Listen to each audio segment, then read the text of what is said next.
Welcome here to Wake Up Call with Dan Tortora, where sports truly meets that thing called life. We appreciate you being here inside of the Heritage Hill Studios. And as you know, Heritage Hill has multiple locations in our community. You could go and find the Heritage Hill Brew House out in Pompey, and you could find the newest location, Heritage Hill North. And Heritage Hill North is right there on 628 South Main Street in North Syracuse, New York, with their grand opening happening last week on May 1st, which is actually the day of the ribbon cutting, grand opening, and the first day of our partnership. So, big time shout out to Heritage Hill, and thank you for having us at the event. Also, Heritage Hill was out at the Syracuse Crawfish Festival with me this past Saturday. I want to thank all my guests that came out to the Syracuse Crawfish Festival in order to help me truly have a fun and unique experience on site, on location.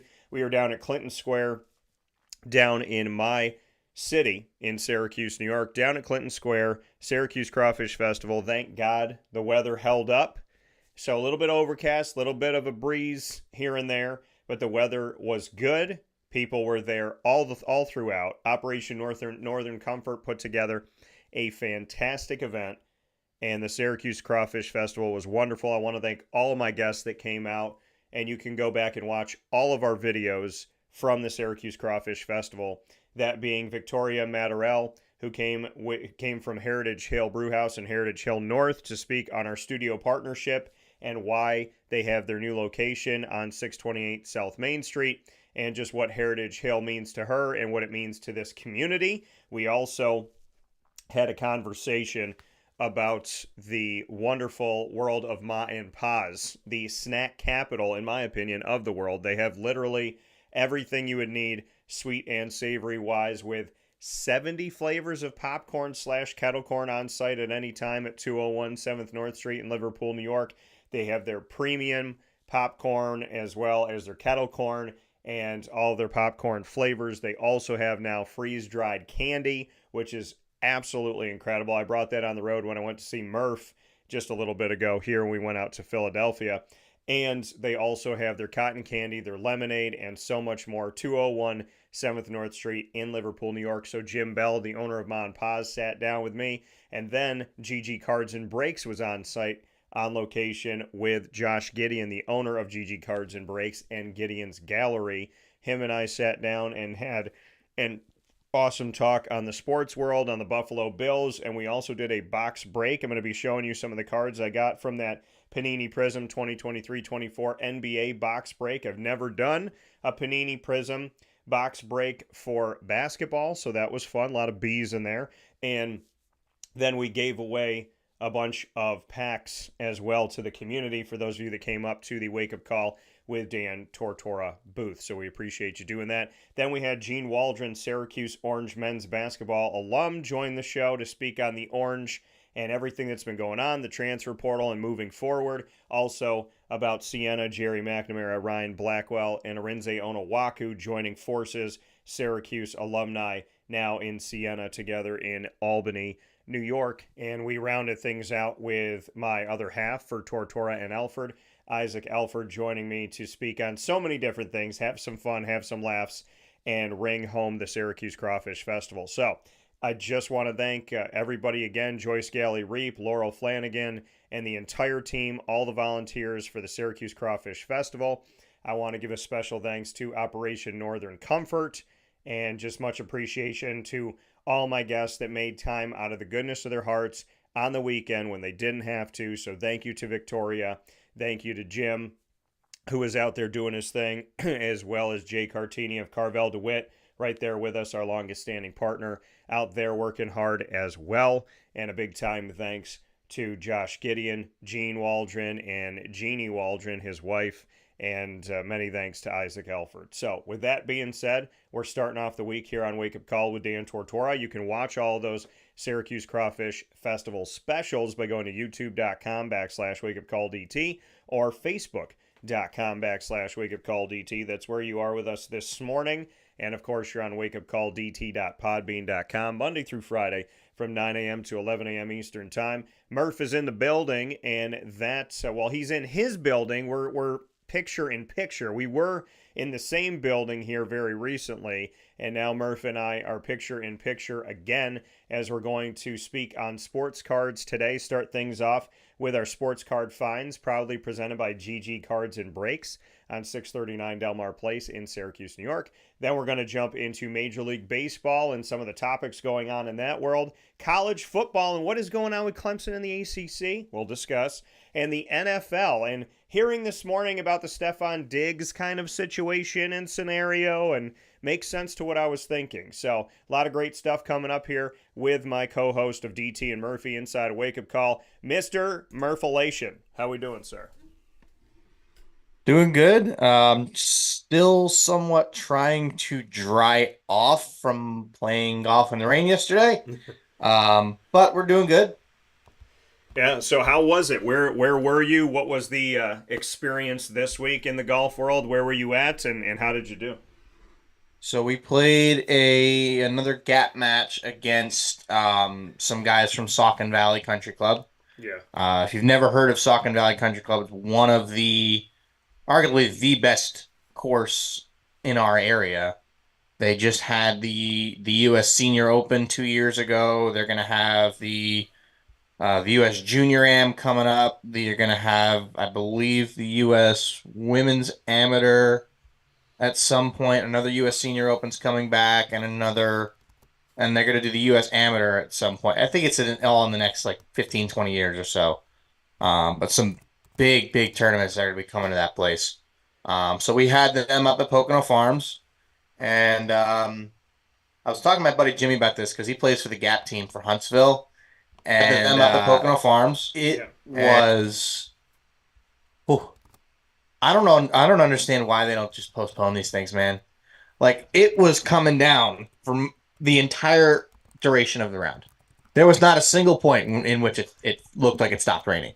Like there were brief moments where it's like, oh, it stopped, and then nope. Next thing you know, it's going again.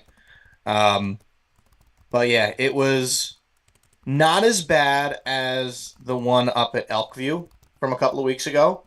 That one I felt like I was frozen. I was still thawing out by Monday. Yeah. This one I wasn't as cold, but I was, we were wet, which wasn't exactly fun. My hands were like prunes when I took my rain gloves off at the end of the round. I'm like, man, like, that was rough. But played okay. I won. So I won all 3 points individually for myself. I won both nines in the 18-hole match against my guy. My partner, very good player, but he got stuck against a guy that just really brought his A game in the rain, and he didn't play so well, so he didn't win any of his 3 points. And then they took 2 out of 3 points from us in the overall. So we lost our match 5-4 overall, but our teammates bailed us out. One team halved their match, the other team won 7-2, which basically meant that we won the day up at Pocono Farms, and then our guys down at Saucon did well enough to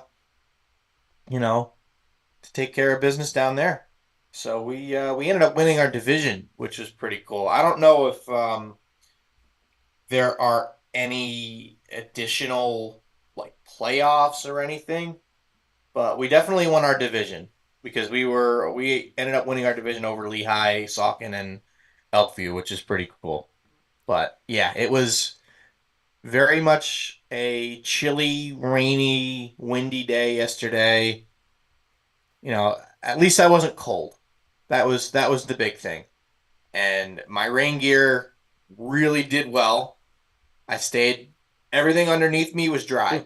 Good. So that's all even my socks were dry. That's how you know it was a good day. Yeah. Yeah, no, it's I think, and that's the thing when it comes to weather and it comes to like rain. If your feet get, and this is just something that I feel like I just remember from my mom talking to me about it. If your feet get wet, like you have a better chance of getting sick. So it was always like, make sure you keep your feet dry. And so when I'm down in Florida and it's raining and it's crazy out there, like I'll be taking, I'll take my socks off. I'll have another pair of socks in the car ready to go because I'm not dealing with it. I'm not having it in any way, shape, or form. So to know that at least your rain gear worked and you were all set in that respect is a good thing. And the fact that you guys, gave him a heck of a fight and had some fun with it. It looks like you just came off the course right now. We got the polo Yeah. on, we got the hat on. I was like, did Murph golf Well, this morning? this isn't a polo. This is just a long sleeve T-shirt. Oh, okay. When I was seeing it like this, it looked like it was. The Rangers keep winning, so I had to show my my proud, even though they are not in the playoffs, my Devils gear. Rangers beat Carolina in the first game of their second round series last night. God, I want them to lose so bad. I hate the Rangers. Well, Not those Rangers. I hate the Rangers of New York. yeah, yeah. There's a few different Rangers out there, and I've actually been watching this. Well, I got to finish watching it. My mom and I started watching the Highwayman. What is it? The Highwayman or the Highwaymen? And it's about the former Texas Rangers that Like the Texas Rangers? that go after Bonnie and Clyde. So Oh. it looks like it looks pretty cool. But mom and I started it, and we started it a few days ago, and then she was like, "All right, well, we'll watch it together." But see, my thing now is that I really want to watch it, so I'm trying to be patient. Last night I watched a movie that was awful. It was one of those movies where you watch it in the beginning and you're like, okay, what is this going to be about? Like, how's this going to break down? Like, what type of action's going to be in it? And then it ends kind of like how it began, and it could have been like a 2-minute PSA about taking care of your mental health, which I think is very important. Mm-hmm. But after like 2 hours or an hour and a half, the movie had really no. It was this guy doesn't really like his life, and then all of a sudden Andy Samberg shows up in a limo, and he gets in the limo and he asks him if he wants to like be a part of something, and he says sure, why not. And he says, okay, a bunch of people are going to try to kill you over the next month, and you have to stay close to somebody at all times, because if you're by someone they can't kill you, but if you like walk a couple steps over they can. There's only one person that tries to kill him the entire 30 days, or actually no, there's a couple, but it was just kind of very weakly put together. And then at the end he just realizes that he has the courage to knock on the door of the girl he likes. And I mean, it's a good message, but it's like a 5-minute movie.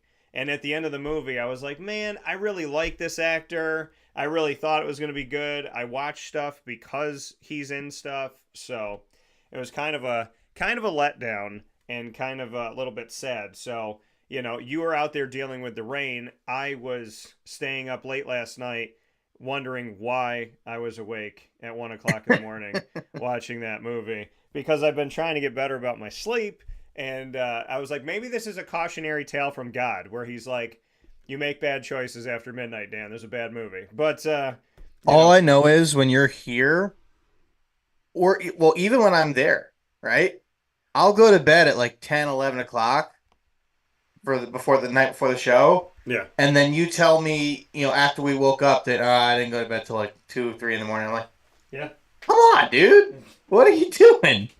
Yeah, I mean, You gotta try and get some sleep here, man. Well, the last night that I was at your place, when we went to Philly and all that, I like couldn't fall asleep. Well, I couldn't fall asleep at first, and then I got melatonin in my room if you needed it. well, and then I got woken up in the middle of the night. Like I just like I had this weird dream, and at like 3 something in the morning, I woke up delirious, and I was like, all right. So I walked to the bathroom, and I was like stumbling. So I was like, this Like is almost like you were drunk. at which I was not, because Oh, I don't have the alcohol. Yes, I can attest to this. Dan does not really drink. He'll have some. Like, he might have one drink, but he won't not like me. One drink over a period of like 3 to 4 hours. But Correct. yeah. So wait, so then you got to give all the drinks from Heritage Hills to me. Hey, I will say this about Heritage Hill. I can't wait to get there. By the way, Well, from what you have told me, well, I mean, I know you don't really drink beer all that much, but from what you have told me and what others have told you that you told me, yeah. that their selection of beers are very good. So I Yeah. am very much looking forward to the next time I'm up there and trying some of them.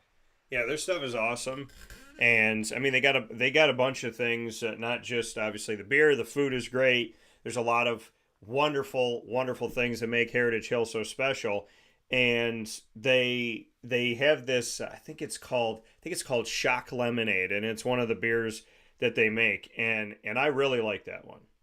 So That's the one you were telling me about yeah, the other day. yeah.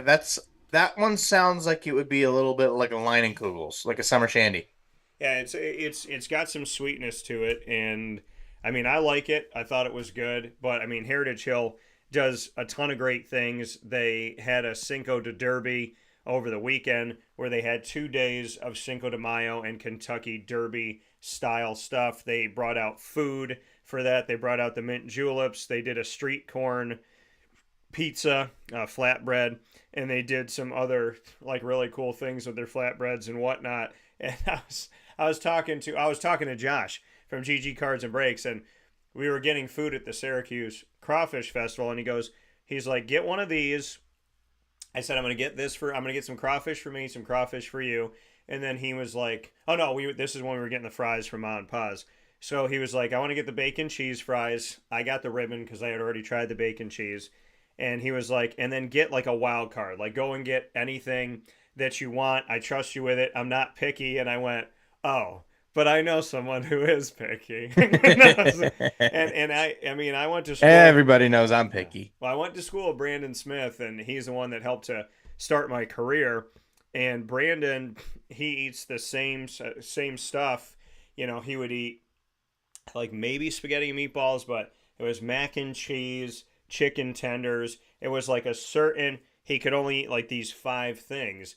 But then with Murph, and I told Josh this, I go, after being with like Murph and spending time with him, in my head when I'm with anybody, I'm like, oh, they don't like this stuff because I'm thinking about Murph, where it's like cheeseburger, no cheese, no lettuce, no pickle, no tomato. Just put the burger on the bun, nothing on it. I don't want the pickle touching the bread. Oh, And that was the worst. it's just, I was at so we had lunch after the round of golf yesterday, and I got steak, just plain steak sandwich, no yeah, cheese, no onions, nothing. So I just put ketchup on it, no and cheese. there were nope, and they Murph. had and they put two pickles on the plate. I'm like, no, and I took the pickles off the plate and I wiped the pickle juice off the plate. The guy next to me, who was my playing partner for the day, he goes, "Man, you really don't like pickles?" I'm like, "No, Yeah, like, I really don't like pickles. Like it's just repulsive to me. Like there's foods that I don't like just because I don't like them. yeah. Pickles like make me want to like I hate pickles. Just the like if you get that little bit of pickle juice on something and you get a taste of it, it's just disgusting. I do not like that one bit. Like there's a lot of foods I hate. That's the one I probably hate the most. Yeah, it was just I didn't know this about Murph. I didn't know it until like when we were like he came to the house and I was like, "Oh, I'm going to get us a bunch of snacks." And I was like, "What do you like?" And he's like, "Pop Tarts." I'm like, "Cool, I like Pop Tarts too." And then but it was like certain things like brown sugar Pop Tarts, Murph gets those. But there's like why did this happen? How did this happen? Because in I Brandon's just case, he got sick when he was a kid, so he got nervous that like something would happen to him if he had different types of food. So then he's like, you know what, I don't want to chance it. Why are you so like meat and potatoes, and then like maybe even like a step further? Why is it like that? well, for the record, the only type of potatoes that I eat are French fries. So you're meat. Yeah. No potatoes, no cheese, no Basically, onions, no. a lot of meat, a lot Yeah, of beef. yeah, Um, I can eat steak any day of the week. Um, Burgers I'll have all the time. Chicken I'll have cooked certain ways. yeah. My mom had actually made chicken cutlets the other day and had them left over, so I threw some of them in the air fryer and had it for dinner last night. Which were very good. I think I actually arguably, you know, obviously they're better fresh, but they were pretty darn good left over and out of the air fryer. because I let them get a little crispy, which got, they got pretty good. Um, but like I'll eat that. I mean, she'll buy a chicken, and I'll have some of the chicken and everything. Yeah. Um, and like you bake it and whatever. But like I'll eat Thanksgiving turkey. Yeah. I won't eat turkey any other time of the year. I'm not a big fan of turkey, but I'll eat it. So like if it's the only option of what's in front of me, I'll eat it. Yeah. Um, Now fried turkey. Yeah. If you've Folks, if you've never done a fried turkey, highly recommend it. We do well, I didn't go this year because I didn't work at Camelback, but every year we used to do a turkey fry it was usually the Sunday of the parking lot party weekend, which parking lot party doesn't exist anymore because they got rid of it, but they do cardboard box derby on Sunday, and we would do turkey fry. So, if you weren't working that day, you go down, you help with the turkey, bring some, I usually would bring some sodas every year, and um, bring alcohol, bring drinks or whatever, and we had a blast. But so this guy Harris, who would make the turkeys, would inject them with different things. Yeah.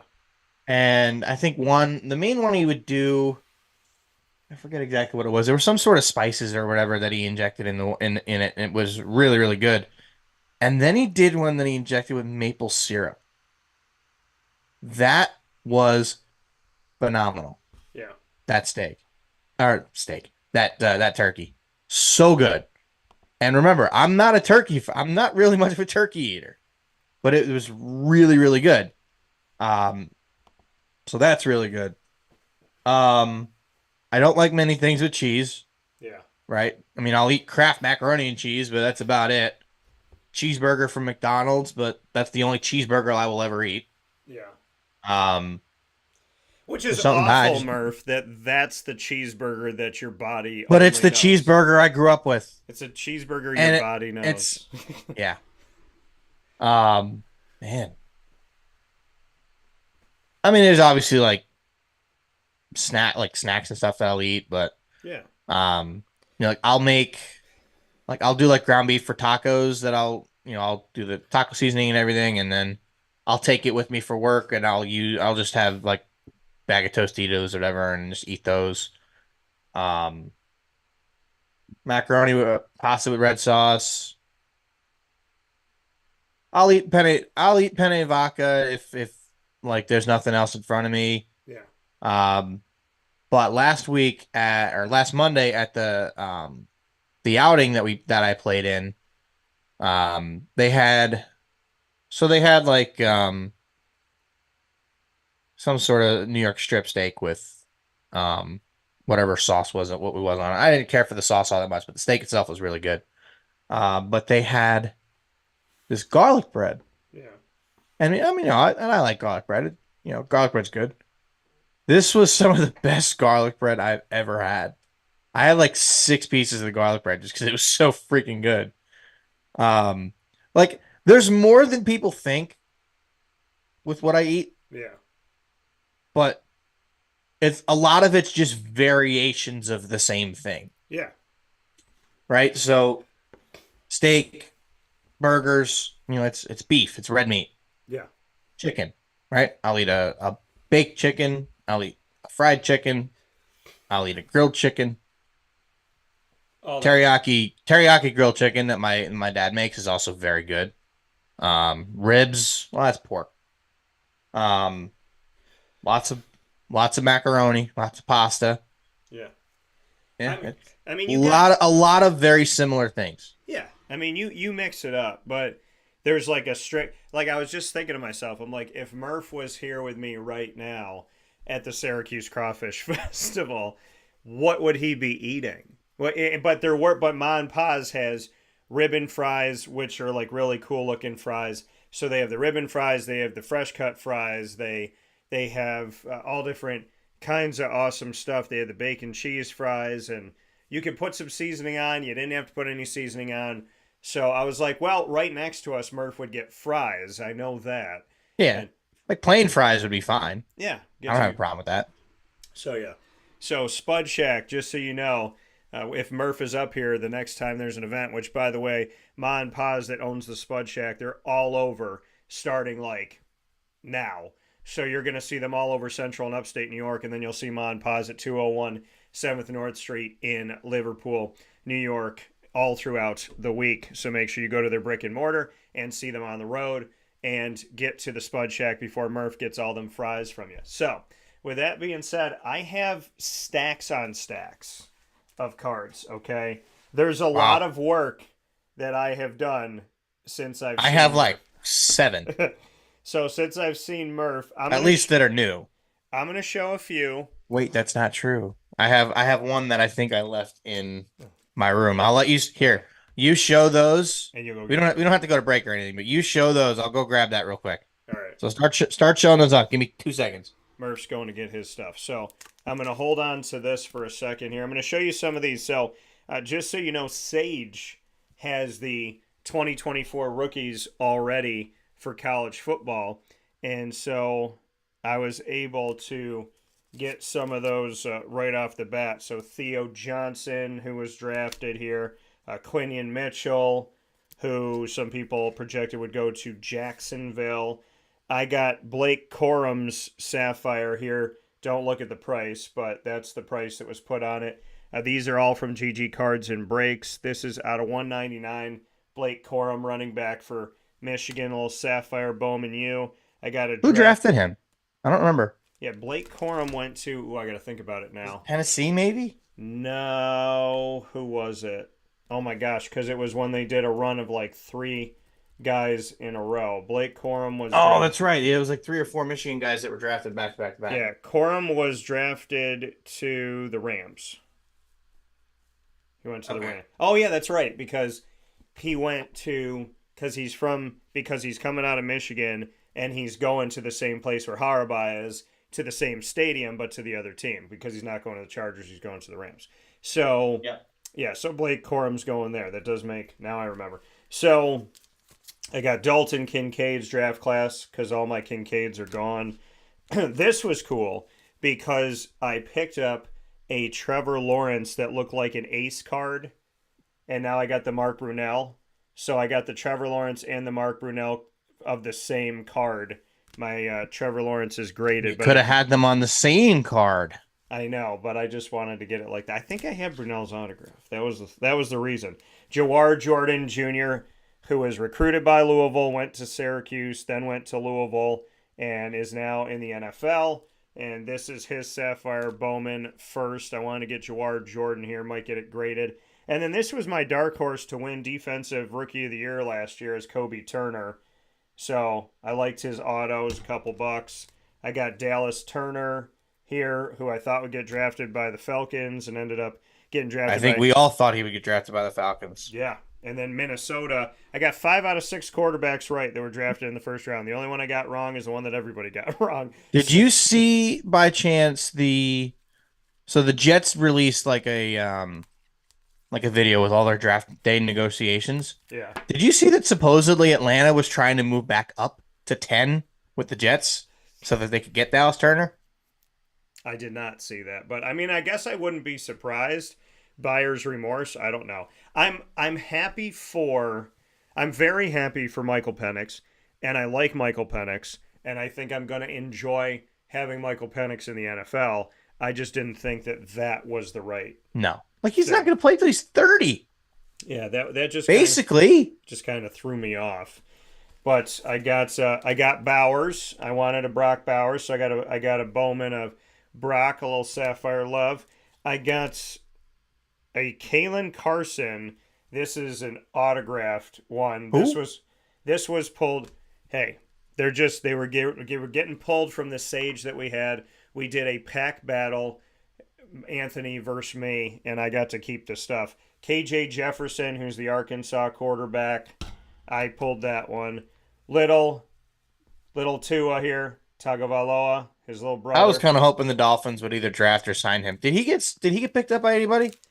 Tell you, let me see where he was at. So here, I'll figure that out. You keep going. Okay. Yeah, because he had transferred out. Oh, he will have a shot in the NFL.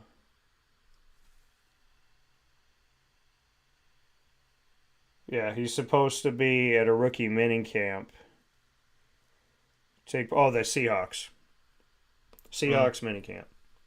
So, and then these are the ones that I pulled, and I got a really good box. I did my draft recap, and when I did my draft recap, I did a live box break. I've never seen anybody do a draft recap while doing a box break, so we made history on the show. We might have made history in sports broadcasting in general. We did it with GG cards and breaks, and I'm very happy with that. I do want to show this first, though. I got a piece of the jersey of Curtis, my favorite, Martin.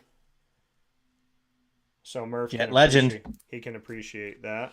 Mm-hmm. So those are set, and then these are the ones that I pulled from my Panini Zenith football that I got at GG Cards and Breaks. I got this awesome insert refractor of CJ Stroud. So that's a rookie of Mr. CJ. I got That looks like a top style card. Yeah, it's cool, right? Is that Panini? It's Panini Zenith. Well, Panini Tops is going to be making football and basketball cards again starting this year.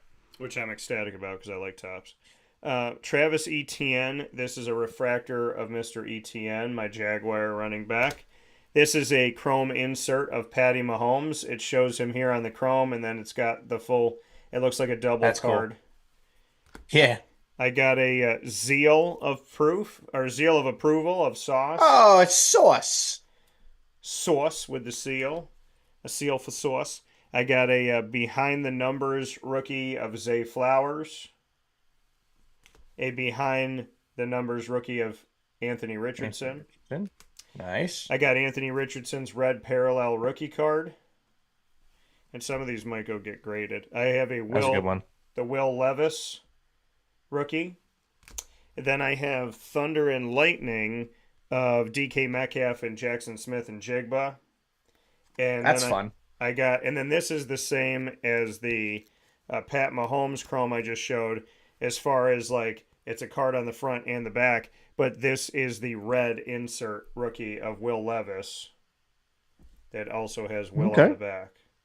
So Will Levis is going to be hot this summer. So is Richardson, and so is Stroud. Yeah, so they all will be. I got a good quarter. I think I got 3 of the quarterbacks in one pack, which was really cool. And then I picked these up, and again, don't look at the prices here. GG Cards and Breaks got in a whole slew of graded cards, and so a bunch of PSA stuff that they sent out came back.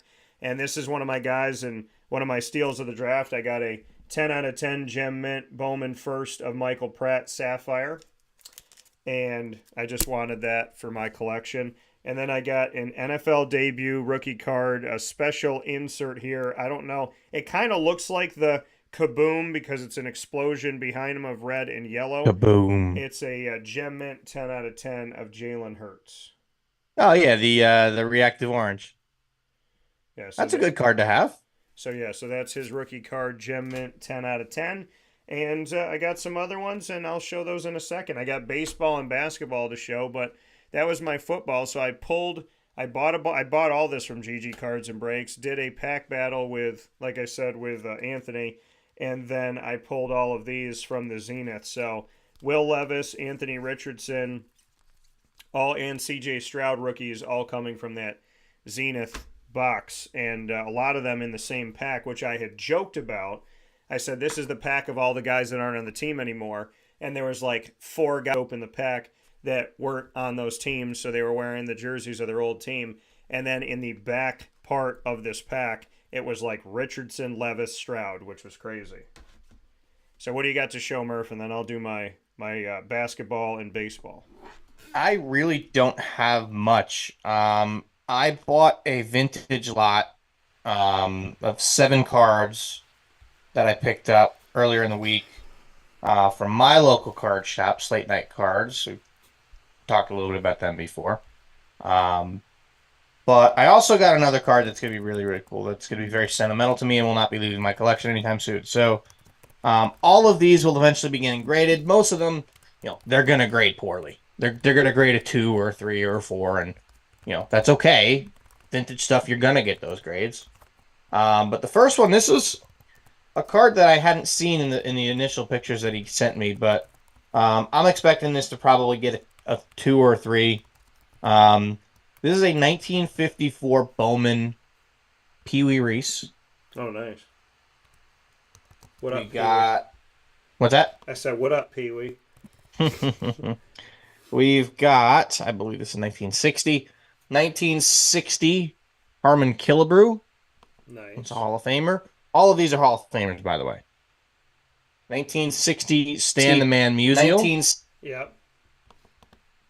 we got a 1959 Roger Maris before he was with the Yankees. This is still when he was with the Kansas City A's. We got a 1957 Ernie Banks. Nice. We And got you bought this off of somebody online or in person? No, I got this from my local card shop. Oh, nice. He had bought the lot from somebody, so Oh, okay. he gave me a pretty good deal on some of these. We got a 1959 Don Drysdale. This one looks better. This one might even get a 4 or 5. And then this one, I'm praying this does well. A 4 would be perfect in this card. Definitely the biggest card I bought in this lot. 1954 Topps Ted Williams. Nice. I know you had some stuff Yeah, this when one. we did our first show that people were buying off you. Yeah, I had a 58 Ted Williams, I think. Yeah. And then here's the one that will not be leaving my collection anytime soon. I got this. I picked this up from a friend of mine from Instagram. We've done deals in person many times before. But I finally got and I told you about this card already, so you know exactly what it is. I finally got my Jets Aaron Rodgers auto. Yes, we talked about that. Mm-hmm. And this is I want to get more of them now. Like, now that I have this, I'm like, I want more. Murph's going to go get them all. The thing is, it's not often when you get a player like this that I already liked off the team that now all of a sudden is the Jets quarterback. Yeah. And the future first ballot Hall of Famer. And I'm like, damn, I want his stuff. Right? So, I've been talking about this for a while. Like, I wanted one of these. Yeah. I wanted a Jets Rodgers auto. It's Obsidian. It is non-numbered. Paid $190 for this, which is actually cheaper than I was expecting to get my Rodgers auto for. I was figuring I had to pay close to $300. Yeah. But I got it. I'm a happy camper, and it's all I really care about. We just sent, and I included some of your stuff in there as well. Obviously, you had like 7, 8, maybe 9 cards in there. I don't remember exactly how many it was off the top of my head. I had 8 minus the Stroud. That's what I know. So 7. Yeah. Okay. And my Steph Curry is going to get graded right now. Yes, it is. Steph Curry rookie, baby. Stroud is right here. I've got it fit for safekeeping. But like I said, there were some little baby flaws that I saw with this card that I'm like, eh. Yeah. I'm like, I wouldn't send this. Like, it's got some corner issues. Yeah. It's slight. I mean, you could get away with it, but I could still send it in another order if you wanted me to, but I didn't think it would get a 10. Yeah. So I figured it probably wasn't worth it.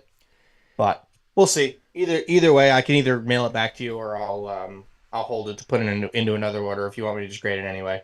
But it's not, like I said, it's not so bad that it couldn't get a 10.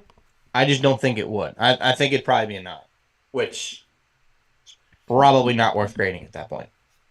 Yeah. Yeah, I mean, we'll see. We'll see about it, but I'm happy with the other ones that went in it. Oh, yeah. I mean, that's a big order. Yeah, Murph's got a ton these sent out. He just would you say you just got froze for a moment? Would you say? Oh, bummer. Yeah. So this is a big order. I just sent out I think it was 54 cards in this order. Yeah. Yeah. So pretty much, I mean, obviously 90% of the cards are mine. But I sent some So I actually picked up a Gunnar Henderson auto from the card shop while I was there, and like a Joe Burrow red press proof and a just a Donruss Jordan Love that I got to grade. But I got a lot of stuff that went in that order. Let me see if I can pull up some of the stuff that went in that order if it'll let me. Um, Well, while you're doing that, I'm going to show the rest of these puppies.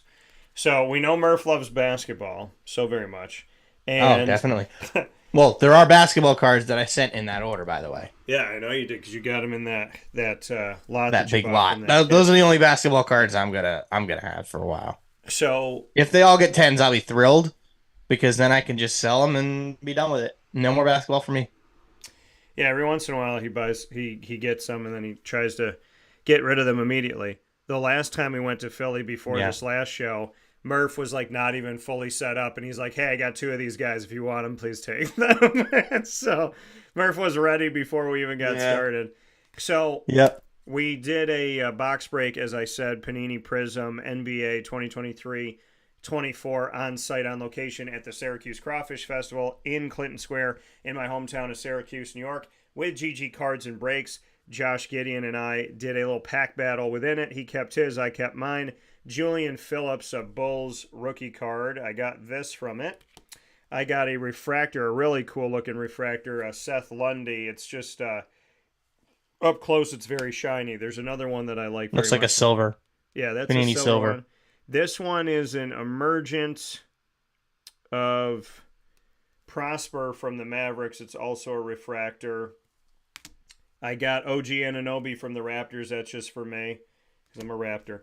And Julian Strother, this meant a lot to me because I'm a Gonzaga fan, and Julian Strother's rookie card coming from the Zags.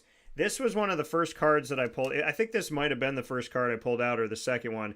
This is a green parallel refractor of Magic Johnson, Oh, which that's I'm fun. happy with that. I don't like though that Prism puts the legends into sets like that because then they just I don't know, like you're expecting good cards and current players, and it's like it's just a legend that's not worth much. It's like, come on. Yeah, I mean, it's a few That's my bucks. only gripe.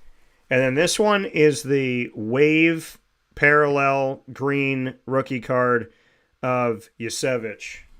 So this is a cool one because it's got the wave on it. You can see it all right there and up here. I have no idea who that is.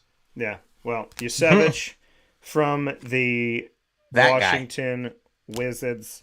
So that's my basketball that I got. I'm going to put these over here. guy. Any Wemby? Did you guys pull any Wemby? We did not. Oh, Josh fella. actually won it because he pulled a big rookie, but Yusevich is probably that's probably the biggest one that I got. So this is from the big league. I did a box break for the first time ever with my dad. We did Topps Big League Baseball, and so I had him keep the Yankees. I pulled a rookie from the Yankees and also a Judge. He keeps the Yankees. I kept everything else. And so Sung Kim, this is a refractor here of his card. And then we have a throwback. I have an Ichiro one and a Hank Aaron throwback. These are cool. They do the mascots. So I got two mascots. No. I got two mascot inserts. Orbit is hysterical, man. Orbit from the Houston Astros. And Orbit is like what the heck is the name of the Flyers mascot? Well, Oh God, I can't remember. it's oh my goodness, Oh my I God, can't remember. But yeah, so this is Orbit. This one just says mascot. Gritty. This one Gritty. literally just says mascot, and it looks like a Christmas hat too, and it's from the Chicago White Sox. So I got the White Sox mascot and I got the Astros. So those are kind of cool cards. Then I'd love to get Mr. Met out of that set. That'd be cool. Yeah, they're fun. These are refractor. Is this one a refractors? Yeah. So these are all refractors. These cards are cut a certain way, so they're cut on the side. Oh, the die cuts. And yeah, and then they have the baseball here that looks like the moon. The insert is called To the Moon, And my dad pulled this one, Bo Jackson. Bo knows. I pulled Chris Bryant Man, how he fell off the face of the earth. and Jordan Alvarez. That's a good one. And then these were the biggest ones that I got. I got the rookie card of the Dodgers of Yamamoto. Yoshinobu Yamamoto. Stay out in LA. We never wanted you in New York in the first place anyway. And I got two of these different cards, both rookies. I've never pulled this gentleman before. So I am happy to say in my Big League Baseball Topps box break with my dad for the first time ever opening a box with my pops from GG Cards and Breaks on 639 Delmar Place in Syracuse, New York. I pulled not one but two Ellie De La Cruz rookie cards. Hey, there we go. So that's one. Grade him. And this Ellie's. is the insert. I was thinking about that. This is Vibrations. Ooh, that's a cool one. So I got two Ellies and a Yamamoto in here, so I'm very excited about those cards. And then the To the Moons are pretty cool as well. So, yeah, my last two box breaks, my Big League Baseball, actually the last three were, we had the one with Josh was basketball, then I did baseball with my dad, and then I had the football one by myself and pulled some really awesome stuff. But you can be sure that, especially looking at these rookies, that cards like this going out to the next GG Cards and Breaks trade night, as you can see, all these puppies are going to be out there. The Richardsons, the Levises, and the Strouds. So, and these may get graded as well because these cards came out in really good shape. So I believe. So yeah. So I've had a lot, and I'm ready. I'm already ready for Philly again. So if this doesn't go before I go to Philly, I mean it's 4 months from now, but. Yeah. I feel like somebody's going to make me an offer, probably potentially at the next trade night. So yeah, probably. But hey, just make sure you make money on it, man. Yeah. So remember what you paid, and then you cannot take any less than that. Yeah, I know what I got for these, and GG Cards and Breaks. I love doing show and tell with Murph every Monday, showing off our cards. We're going to take a step aside. We got a lot of things to get into. Baseball, college football, and the NFL. News coming up with all of these. And there's an expansion on the table for the NCAA men's basketball tournament to go to 76 or 80. We'll discuss right after this fast break inside of the Heritage Hill Studios.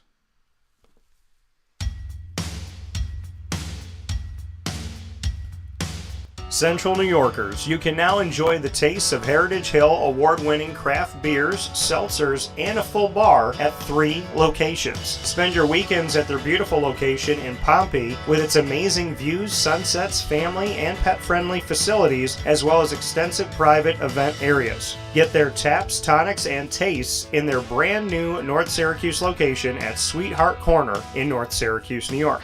When flying in and out of Syracuse Hancock International Airport, make sure to visit their Palladino Farms location. At Heritage Hill, they believe in supporting our community and are excited to now meet you where you're at and where you're going with their local farm-raised tastes. Find out more information at heritagehillbrewery.com.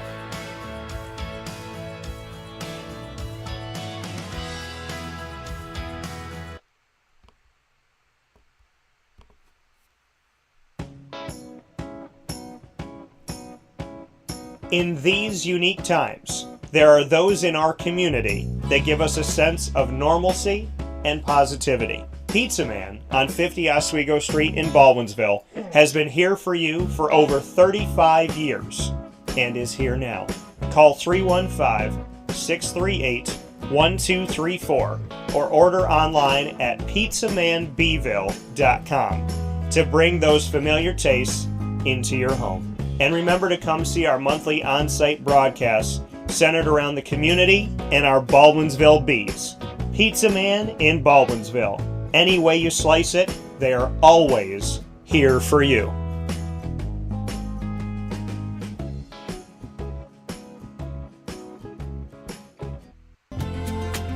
Looking for your next ride? Look no further than Great Lakes Honda City, located on 7140 Henry Clay Boulevard in Liverpool, New York. Serving our community for decades, their new and pre-owned vast array of vehicles are available to you Monday through Saturday on site. To search from home, shop at GreatLakesHondaCity.com. Call 315-365-5576 to set up an appointment. That's 315-365-5576 for Great Lakes Honda City, 7140 Henry Clay Boulevard in Liverpool, New York. Great cars, great people, Great Lakes.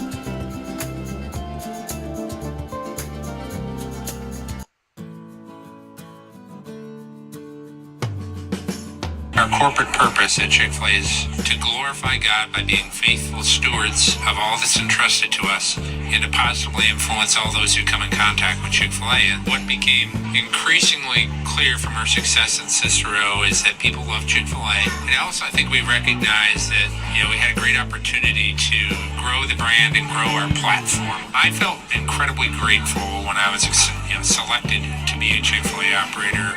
I think what it's meant for me, what I've come to realize on a very deep level is that this is a calling for me. It's not a career, it's not a job. The Lord called me to be a Chick-fil-A operator and to use these restaurants to glorify Him and to positively influence other people. I'm blessed. I'm very blessed. Head to Chick-fil-A Clay on 3974 State Route 31 in Liverpool, New York. Carvel DeWitt, it's what happy tastes like. Do you know why? Because we make ice cream. Creamy, rich, flavorful ice cream. Not yogurt or iced milk like some of our competitors. Ice cream. Fresh, by hand, daily. For the calorie conscious, we have something new for you. Our new Carvelite. Same great flavor, creaminess, and texture of our regular ice cream with only 35 calories an ounce. So whether you want an ice cream cake, flying saucer, dasher, carvalanche, hard or soft ice cream, we will satisfy your craving with our fresh, handmade regular or new Carvelite ice cream. Carvel DeWitt. It's what happy tastes like. The Wildcat Sports Pub in Camillus, New York is located on 3680 Milton Avenue in the Home Depot Plaza. It is your family-friendly sports bar and restaurant. Folks, some sports bars aren't family-friendly. Some family-friendly restaurants are not sports bars. The Wildcat Sports Pub in Camillus, New York is proud to be both. It is that marriage that you've been looking for years. The Wildcat Sports Pub is your home base for your sports bar and restaurant needs, games for the kids, indoor and outdoor activities, and enough things on the menu to come back every single week and get to try something new. They're open Sundays from noon to 8 p.m., Monday through Wednesday, 11 a.m. to 11 p.m., and Thursday through Saturday from 11 a.m. to midnight. For reservations and party information, call 315-487-2222 for the Wildcat family-friendly sports pub and restaurant.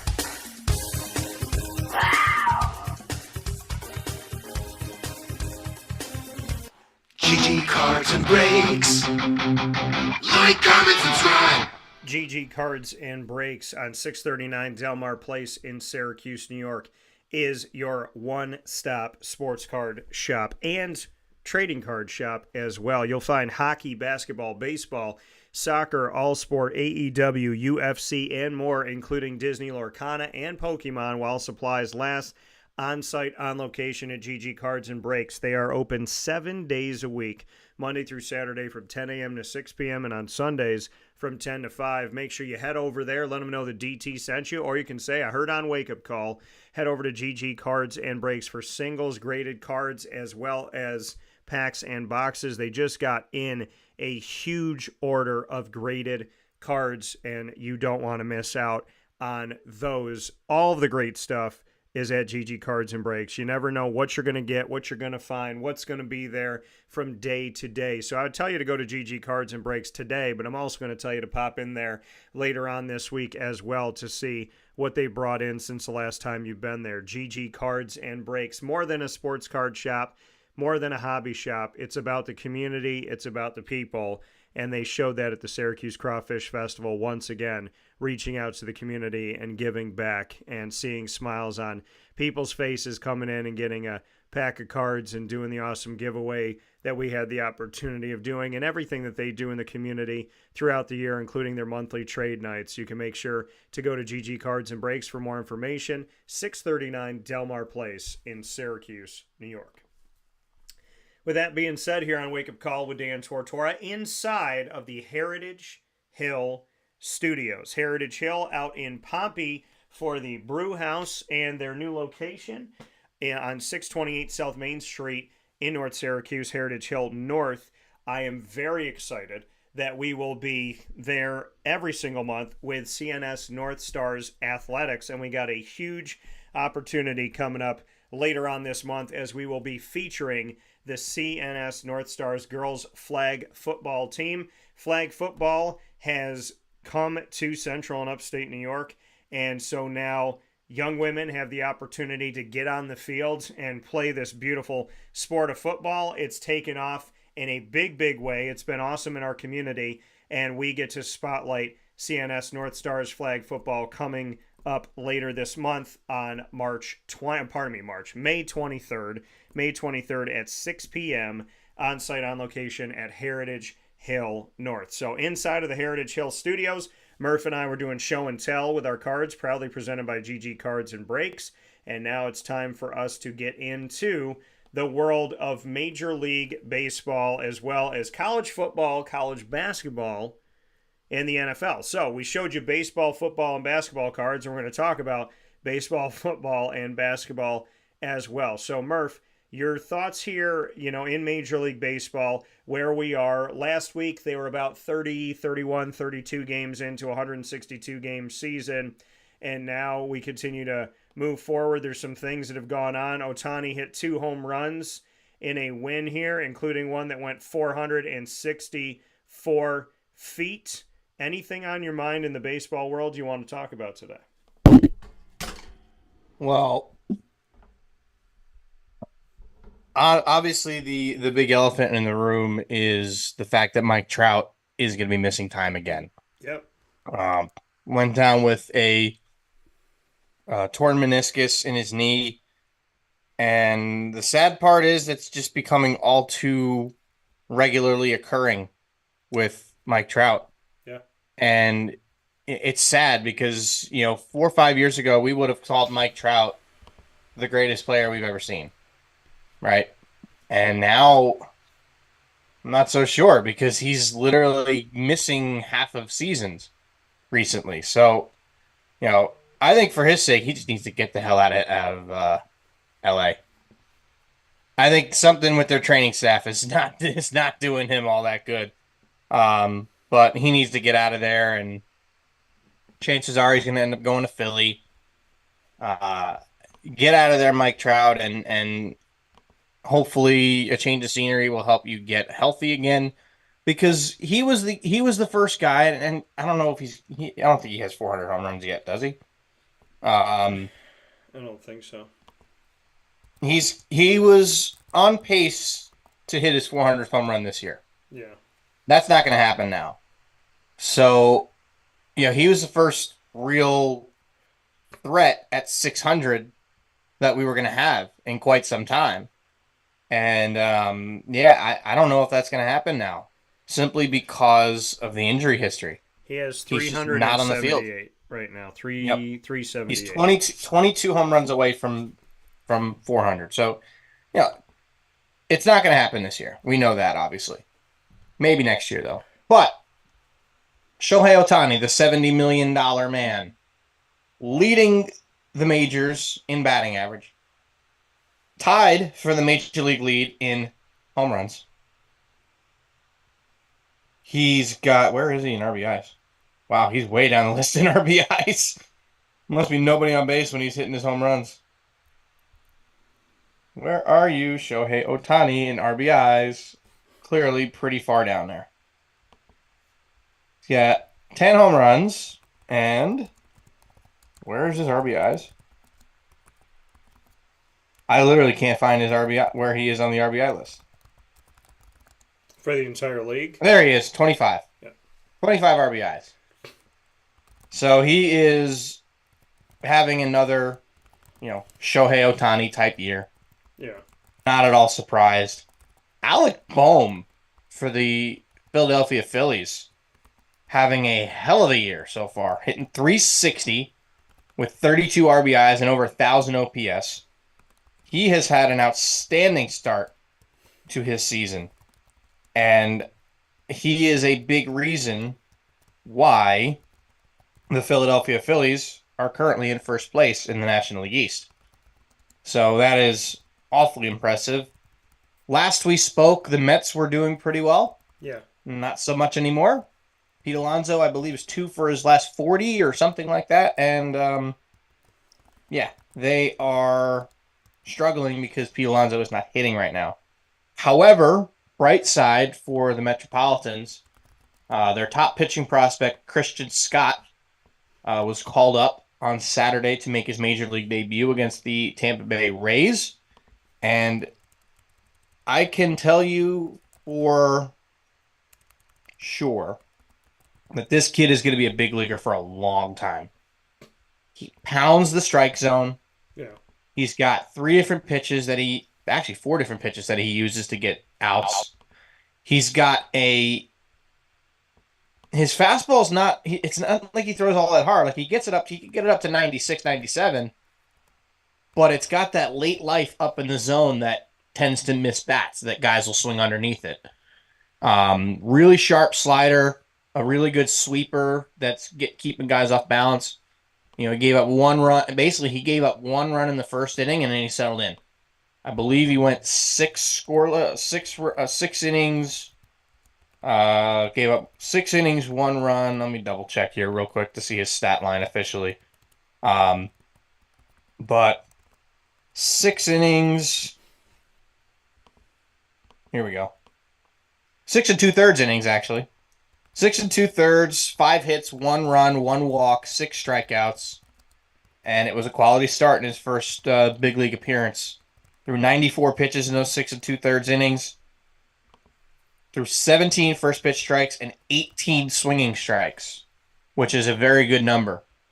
He is the type of guy, and just watching this start, I watched this from start to finish. Yeah. Watching this start, we saw him attacking everybody. And the Rays came out swinging. They tried to ambush him early on, but he was missing bats. He was going after guys. He was painting the corners. And by the 3rd or 4th inning, second, third time through the zone, that's when he started throwing pitches outside the strike zone. Because if they were going to swing first pitch, he was going to throw sweepers outside the zone where these guys couldn't touch it. So phenomenal start for him. I am very excited to see what he can do going forward. I'm looking forward to that as well. But looking across Major League Baseball there as well, as far as what different teams are doing. The Yankees and Orioles are basically deadlocked for first place. There's 1 game separating the 2 teams, 2 in the loss column. The Guardians still in first place in the American League Central. Yeah. They no longer have the best record in all of baseball. That, ESPN app just crashed on me for the second time in a row. So they no longer have the best record in baseball. That distinction actually belongs to the Philadelphia Phillies, believe it or not. 9-1 in their last 10, plus 40 run differential, 24-11 is their overall record at this very moment. The one team that surprises everybody with where they are at, Houston Astros are 12-22, folks. What is going on in Houston? Yeah. Their lineup is still really good, but they are allowing a lot of runs. You know who else is 12-22? The Angels. Yeah, but we knew that. We knew that was going to happen. But it's crazy because, you look at the injuries that have happened to the Angels. And you look at, Anthony's injuries, you look at Trout's injuries. These 2 guys, you got one player that hasn't played 60 games in a season for the Angels ever after playing almost 162 multiple times for the Nationals. And then you got a guy in Mike Trout who has been, let's take away the COVID year. Actually, no, like during that he got hurt That too. was the last year he was fully healthy. Yeah, so you look at that and you look at, it's just injury after injury. And anytime anyone talks to me about Mike Trout, including Papa Joe, who's a big fan, my first thing is, yeah, he's good, but he gets hurt all the time. And here we are again with this situation. They didn't go to the playoffs in Major League Baseball, and they don't go to the playoffs when they're together. Mike Trout went to the playoffs one time with the Angels in Major League Baseball, the only team he's been with. That was 2013. So, we're talking about 11 years now, if they don't make it this year, that they haven't been to the postseason. They don't have Shohei anymore. And guys can't seem to stay healthy. Guys that get a ton of money. And now you got two big contracts, and both of those guys aren't playing. And then the other big contract you had, he is in the same city playing for the Dodgers. So the Angels, they got to figure out what's going on. When you're not winning with superstars, there's plenty of teams historically, and it could be baseball, it could be basketball, it could be hockey, it could be soccer, it could be football, where you have a superstar or two or three, and you just don't win. The Oklahoma City Thunder at one point had James Harden, Kevin Durant, and Russell Westbrook, and they weren't winning championships. So this is where the Angels are at.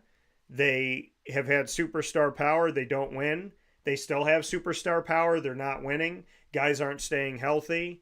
So the Angels really have to figure this out, because if you're not winning with the talent, that's obviously a team thing. If you got one or two good players, but the team as a whole isn't winning, Syracuse dealt with that.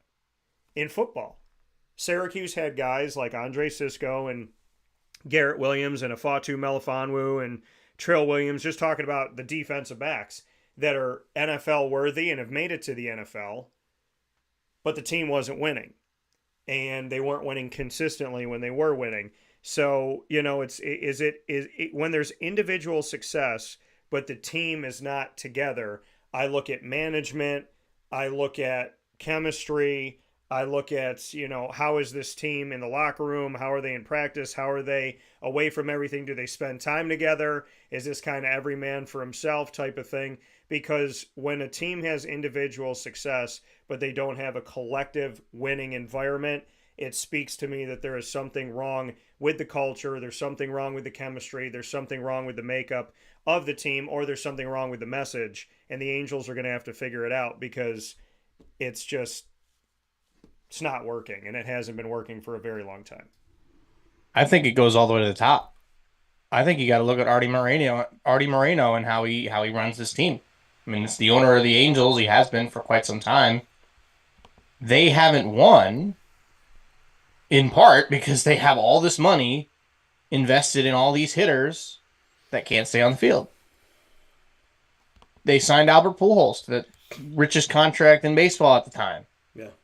They signed... they had Josh Hamilton, I'm pretty sure, was one of the big guys that they signed, and that didn't work out. They signed Anthony Rendon to a big contract. He has been awful since he got to the Angels. Clearly, from what he has said, wants nothing to do with baseball. So, for him, I don't know how true that is. We heard it come from his mouth that he doesn't feel like playing. So, he's just a cancer, it seems like, in that clubhouse right now. Trout, the guy, Mr. Positive, trying to pick his teammates up and everything, he can't do it all by himself. Neither could Shohei. There is something fundamentally wrong with how they build a baseball team. They nickel and dime for pitchers who stink.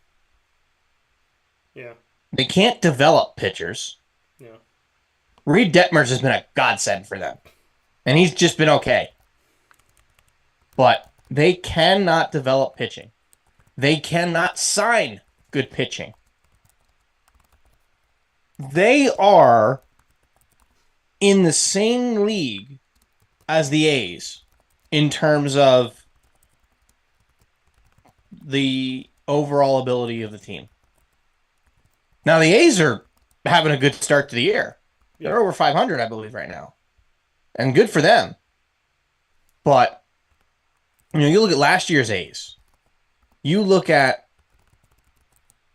the Angels, maybe not even this year, just in years past.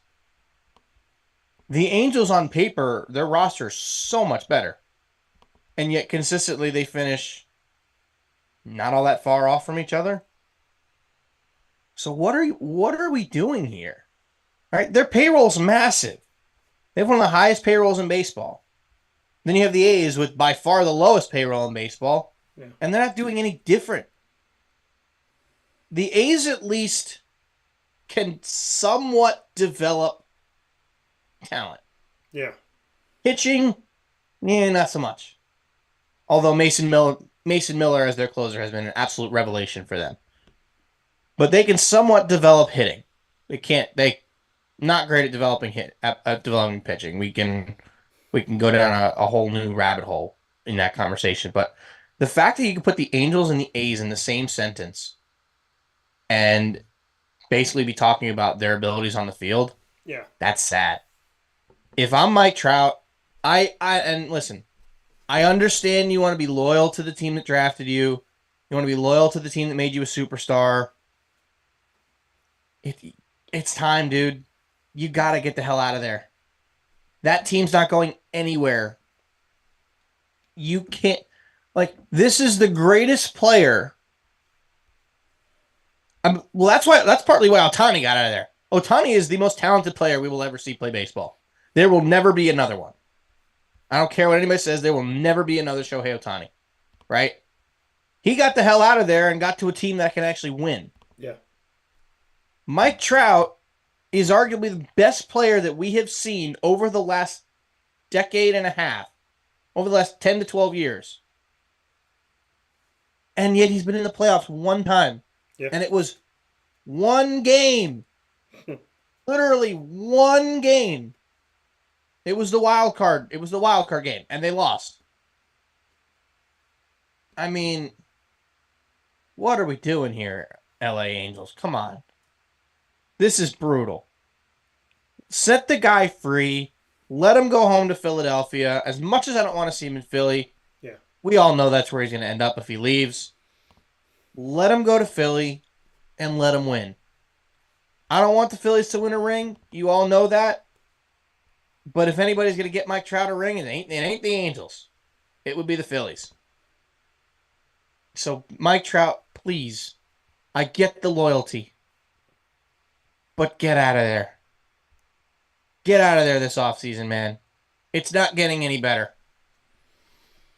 No. And it is. It's been a travesty for him staying healthy, the team doing nothing when he's out there, the team doing nothing when he's not out there.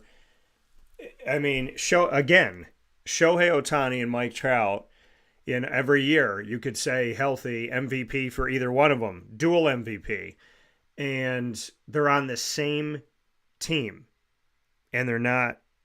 It's not winning championships, not winning the World Series. They're not going to the postseason. They're not going to the wild card together. They never went to the wild card together. They never went to the AL. They never went to the ALDS. They never went to the ALCS. They never went to anything. And now you got Mike Trout there by himself again, and nothing's working again. And so I just, I want the best for him. I want the best for the Angels. This organization. We talk about the Oakland A's and how they're kind of butt backwards right now, and the fact that they're supposed to be moving to Vegas in 2028, but they're going to have to play in a AAA stadium after this season or next season because they don't have this season. Yes, they don't have a plan of where to go. So from 2025, 26, 27, maybe 2028, they're going to be playing in Sacramento. And it's going to be the home of the farm team for the San Francisco Giants. So I said, whatever they put on the board and whatever prospects they have, they're going to have to erase everything, take all their papers. They can't leave anything in the building because the Giants are going to be there. But it's just, that organization. Poverty franchise. What'd you say? They're a poverty franchise. Yeah, but we've known this. It's a very disorganized organization. And at the same time, I look at the Oakland A's and I look at the Angels and I'm like, well, the Oakland A's are disorganized and they're not winning on the field as much as other teams, obviously, and had a horrible season last season. But the Angels are making the A's look better right now.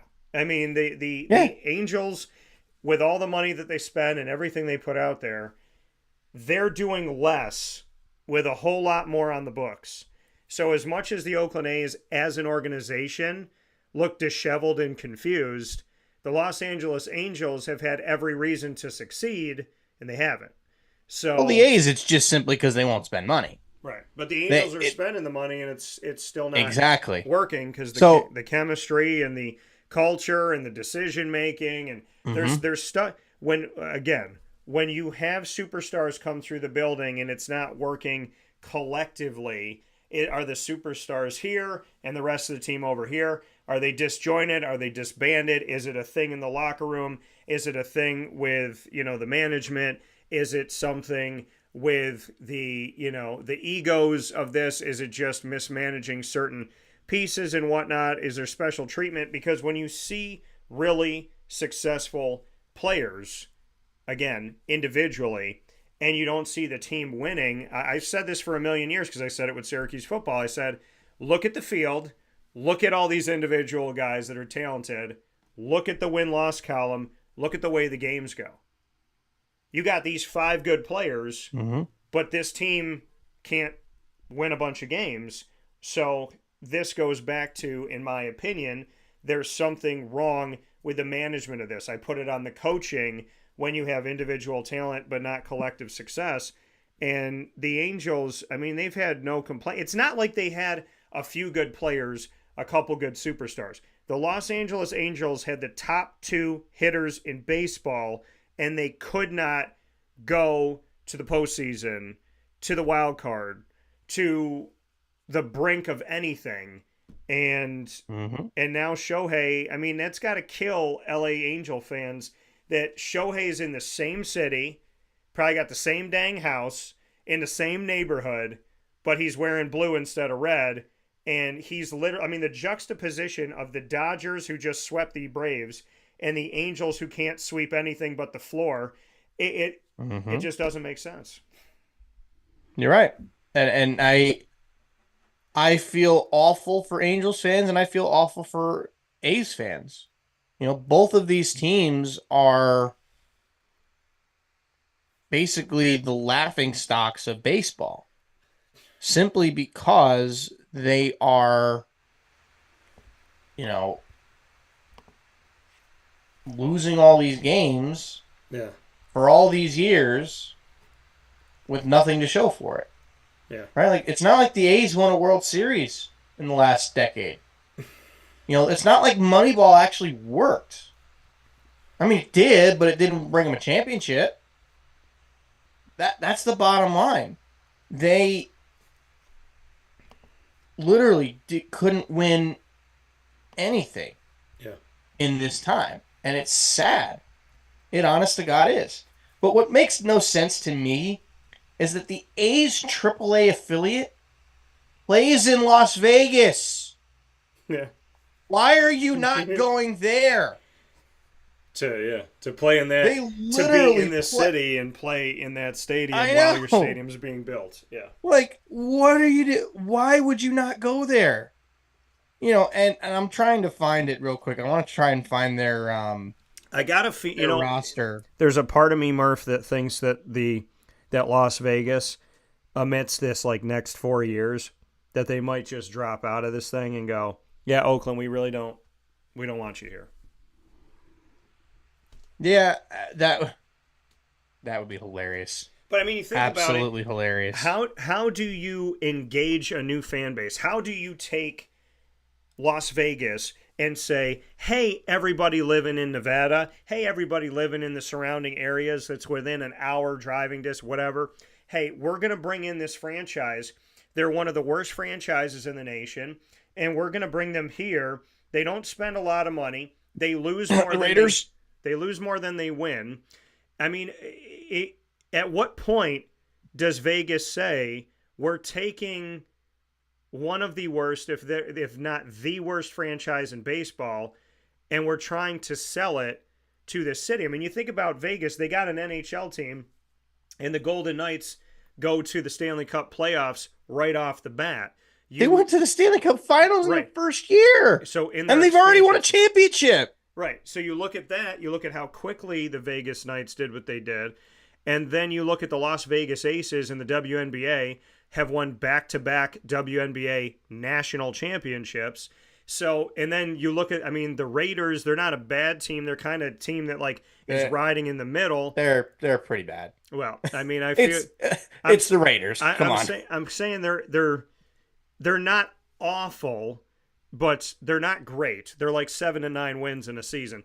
But when you look at what's going on in Vegas, NHL immediate success, WNBA success, I just wonder what I'm just saying, investment wise, do you really want to be like, hey, let's build an all new stadium, let's spend all this money in Vegas to bring in a team that doesn't win consistently, doesn't spend money consistently, has already proven that they're not organized consistently, but we're going to, like, how do you sell the Oakland A's to the Las Vegas community, I guess is what I'm saying.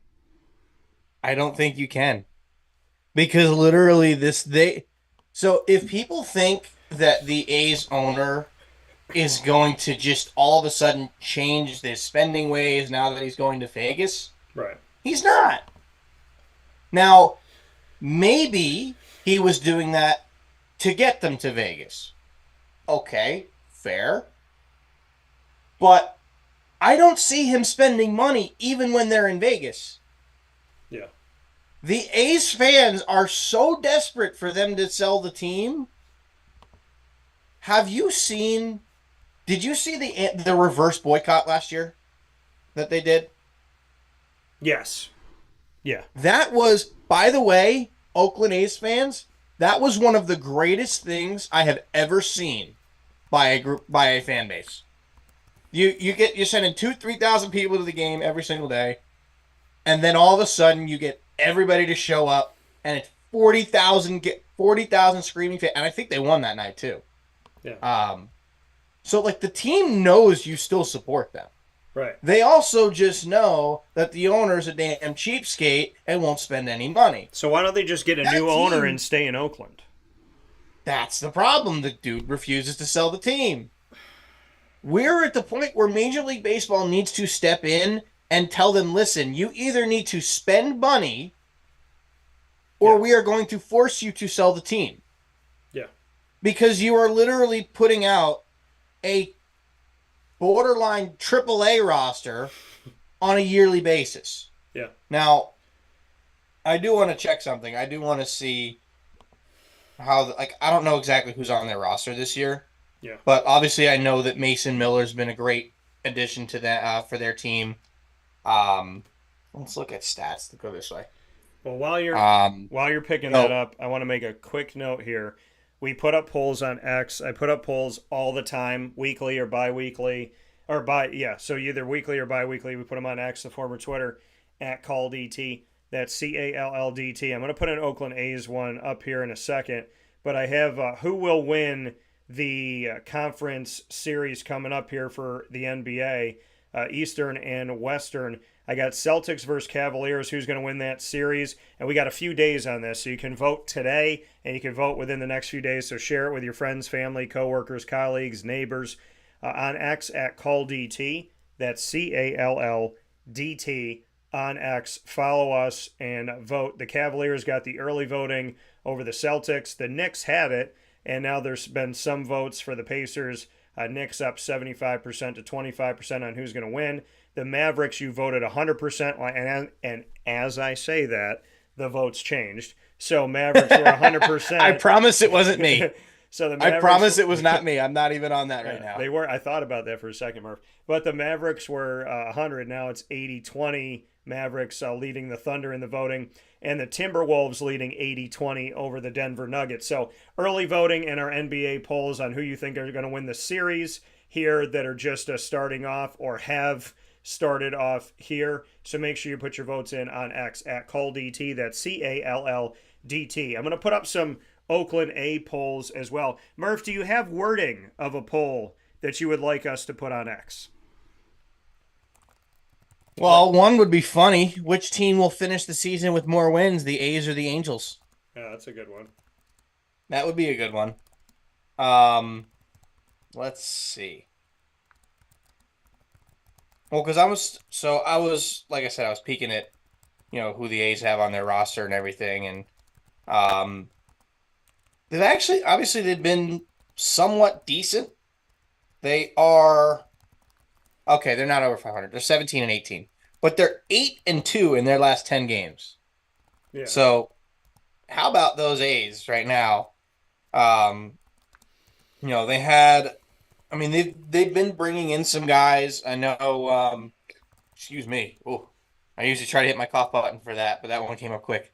But they brought in, some guys as free agents, like cheap contracts and everything. And, they've brought in some former top prospects, like a guy like J.J. Bleday, who's had a solid start to the year for them. A guy they developed themselves, Lawrence Butler, started the season off okay, has had a rough last couple of weeks. It's not like they're necessarily hitting a whole heck of a lot. I'm literally clicking on players and seeing all sorts of, poor stats. Oh, yeah, that's another one. So Paul Blackburn has been their ace. I believe would be the best way to say that. If you've never heard of Paul Blackburn, he was a second-round pick. Compensation C pick by the Cubs back in 2012. He's 30 years old now. He's pitched in the big leagues for a couple of years. That's an interesting one. But the guy that everybody has been, looking at as their best player as of right now has got to be Mason Miller. So Mason Miller, if you don't remember, came up last year as a starter and was very good for them as a starter last year. Pitched with 3.78 ERA. He had 38 strikeouts in 33 and a third innings. Held opponents to a 203 batting average. So, he was good last year. Yeah. They instill him as the closer this year. In 12 appearances, he is 8 for 8 in save opportunities. 14 and a third innings pitched. 7 hits. 2 earned runs. 29 strikeouts. That's more than 2 per 9. It means his K rate is more than 18 per 9. Sorry, more than 2 strikeouts per 9. So, which would mean his K rate or K per 9 is over 18, which is ridiculous. He has just been unbelievable. He's got an electric fastball, a wipeout slider. He is the type of guy that players do not want to face. So he's been a revelation for them. Basically, anytime they've had the lead going into the ninth inning, he will close it down. But yeah, it's the A's have been an interesting story. I would love it if they made the playoffs. I think that would be hysterical if they made the playoffs and almost forced the owner to keep him there. It's almost like a major league type thing, right? Everybody's seen Major League before, I'm sure, right? Where, the owner of the Indians dies and the wife takes over and wants to move the team to Miami. So puts together this ragtag group of guys that are supposed to be terrible at baseball. Yeah. And said basically if their attendance falls below a certain point, they can move. And it didn't. So they didn't get to move because they started winning once they found out. Wow. But really, really, that's one of the best baseball movies ever. If you've never seen it, it is rated R, so there's some strong language in there. So, caution with that if you're gonna. I wouldn't want to show your kids that. But it feels like that similar type of story with the Oakland A's. Yeah. Well, the polls are up. It's time to vote. I'm going to go vote. The former Twitter, X @CallDT. That's CALLDT. Send us a follow while you're there. Should the Oakland A's leave Oakland, or should they negotiate to remain in Oakland, California? You could pick A's. The votes are made, just so you know. Yeah, so you could pick A's should leave Oakland, or simply A's should stay. So what are your thoughts? Go vote in the poll on X at CallDT. That's CALLDT. And that is, should the Oakland A's leave Oakland, or should they negotiate to stay? You could vote now. A's should leave Oakland, or A's should stay. And who will end the 2024 Major League Baseball season with more wins? The Oakland A's or the Los Angeles Angels? You can vote in that poll right now as well. We're going to take a quick step aside for a fast break. When Murph and I come back, we will jump to the college football and college basketball world. Should the NCAA tournament go higher than 68? Man, it feels like this thing is working. There's over 360 Division I men's basketball schools. 68 are the ones that make it. Should they go any farther? And college football and just in general, Clemson and the ACC don't seem like it's a good marriage, folks. Seems like they're trying to figure out how to get out of this one, and there's been some development with the Clemson ACC law, back and forth, suing. Can this come out? Can that come out? We got some news on Clemson and the ACC that's coming up right after this fast break on Wake Up Call with Dan Tortora inside of the Heritage Hill Studios.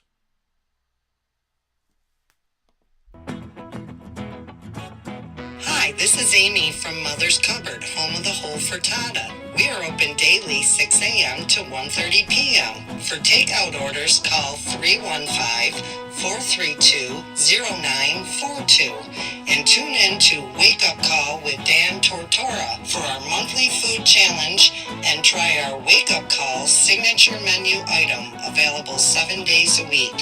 Here at Mother's Cupboard, we are Central New York, and it's our honor to serve you.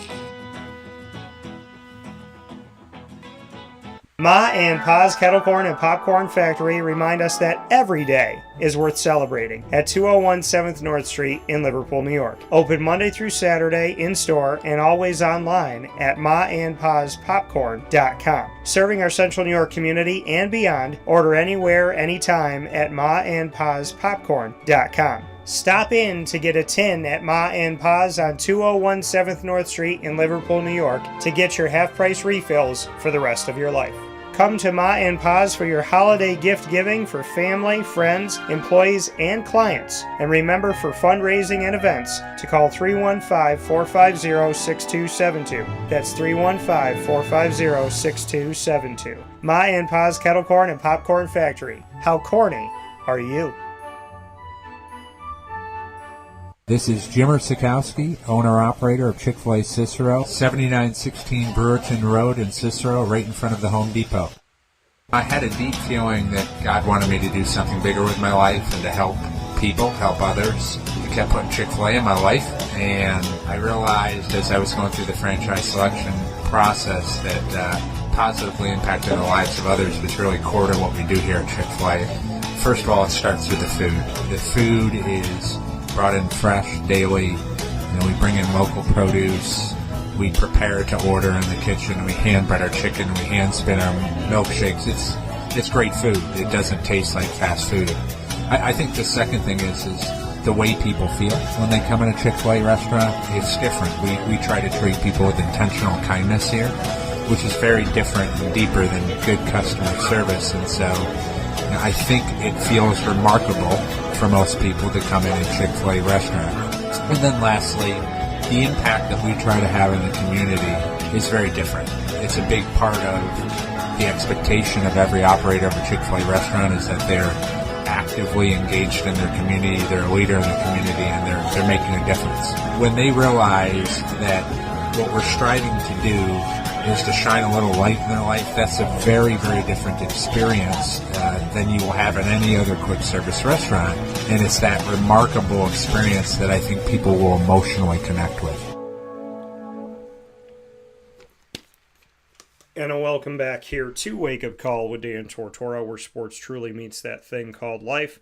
We are here with you on Wake Up Call inside of the Heritage Hill Studios. Heritage Hill coming to you in Pompey at the Heritage Hill Brew House, and of course Palladino Farms, where everything got started back in the day. So the Heritage Hill Brew House out in Pompey with extremely incredible views and an awesome atmosphere and so many awesome events that you can have out there. Just an absolutely great place inside and outside. And the new location of Heritage Hill North on 628 South Main Street in North Syracuse, New York, which has an amazing identity all its own, and I've already broadcasted live from there. Absolutely loved it. You could go and see both of their locations, as well as when you're in the airport, you can go to Palladino Farms in the Syracuse Hancock International Airport. So Heritage Hill, our proud exclusive studio partner, coming to you throughout Central and Upstate New York with their fantastic tastes and all of the great service and unique experiences that they bring to you. Being such a unique place that is family-oriented and homegrown, they fit perfectly with Wake Up Call with Dan Tortora, and we're proud that they are our exclusive studio partner. With that being said, there's some things going on in the college world. What did I say 6 years ago? 6 years ago, I said, if it even exists at all, 5 to 10 years from now. We are now at the 6th year of me saying that. 5 to 10 years, I said 6 years ago, 5 to 10 years from now, the NCAA is either not going to exist or it's going to be vastly different, not what we remember it to be. It's either going to be very different or it's not going to exist. Well, in that time, in the last 6 years, we've seen NIL, the transfer portal, realignment that makes absolutely no sense with geography, mega conferences coming back, going to 16 to 18 teams, schools at least. And also on top of all of that, we've seen the president change, and we are now seeing these issues with, is the NCAA tournament going to expand to 72 or 76 from 68? And at the same time, everything going on with the lawsuits between Florida State and the ACC, Clemson and the ACC over the grant of rights, which I had my father on the show for, a lawyer of 44 years, breaking down if Clemson and Florida State and anybody inside of the ACC as an institution has an opportunity to get out of that grant of rights. Is there a loophole? Which my dad feels like there is. So Murph, I definitely want to get into Clemson and what's going on with the ACC. But before we go there, I want to open up this opportunity to speak on the fact that there is potential now that we could see the NCAA tournament for men's basketball, which has over 360 schools. I think it's 361 or 364 right now that they have across the country, that they want to expand potentially. There's some thought of expansion from 68 to 72 or to 76. The 68 to 72 would only add 4 more schools, and then they'd have to restructure everything. Or if they go to 76 from 68, you're adding 8 more. Are these going to be play-in games, or are we going to now see a 17 seed? Or are 1 seeds going to sit out for that first for that round of 64? When that round expands, are those top 4 seeds going to sit out, or the top 2 seeds in each bracket going to sit out? How they're going to break this all down. But the reality of it all is no matter how many teams you add, there's always going to be the reality of someone's going to be left out that you can argue in. Because with 360 plus schools, if you go from 68 to 72 or 76, there's still going to be the case of, what about the 77th team? If we go to 72, what about the 73rd, 74th, 75th team? So I don't think they should expand it. I think 68 is plenty. 68 brings us from the middle of March to the beginning of April. It gives us a ton of opportunities to see really good college basketball. Women's basketball is getting on television finally over these last few years, and they're responding in a huge way. Over 12 million people watching Iowa LSU. So I don't think they should expand. I think years ago I would have been a proponent of looking at it. And now that I've seen it, I've lived it, I've covered it, I know how late I stay up. I know how many hours I put into it. I know that I'm interviewing people at 1 o'clock in the morning. So from my perspective, I think 68 is a good model. I think the 4 play-in games instead of 1 play-in game or 2 play-in games, that we were talking about in the past. I think the first four in Dayton is great. I've been there. I've experienced everything from the first four play in on a Tuesday, Wednesday to the national championship. So I've seen it from both ends of the spectrum. I think 68's enough. What are your thoughts? I think 68 is more than enough. I mean, we've talked about this with playing games before about, how you're playing play-in games for an 11 seed. Yeah. Right? Yeah. And I'm okay with, the conference, like a playing game being for an 11 seed if it's for an at-large team. Right? The last four teams in. Now, as we've mentioned before, right, a lot of conference champions are probably going to get 16 seeds. Right? It's just the nature of the beast. Yeah. Right? But, again, we've had this conversation probably 5 or 10 times already over the last couple of years. Those teams should not be playing in a play-in game. Right. You earned your way into the tournament. Right. You should not have to play in a play-in game. Agreed. The play-in games should be for your last handful of at-large teams. By definition, right? Automatic bid should mean automatic, not play-in. And the last four in and the last four in, or whatever they want to call it, the first four, whatever. But the last 8 teams that make it in on an at-large bid should duke it out, be it a 10 seed, an 11 seed, a 16 seed, a 12 seed, or whatever seed. But automatic bid should mean an automatic bid. I know that sounds crazy, but right now it doesn't mean that for every conference.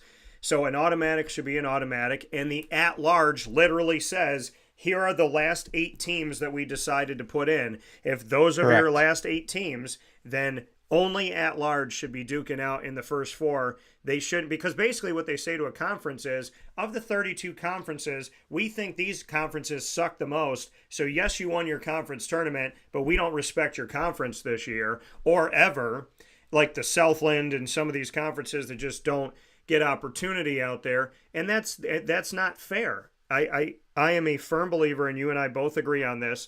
An automatic bid for 32 conferences should mean that you're in the round of 64, and the at-large should be reserved for the last 8 teams that you negotiated and talked about and figured out and compromised with the NCAA selection committee. Whoever those at-large teams are that just barely made it on the skin of their teeth, by definition, they should be fighting to get in.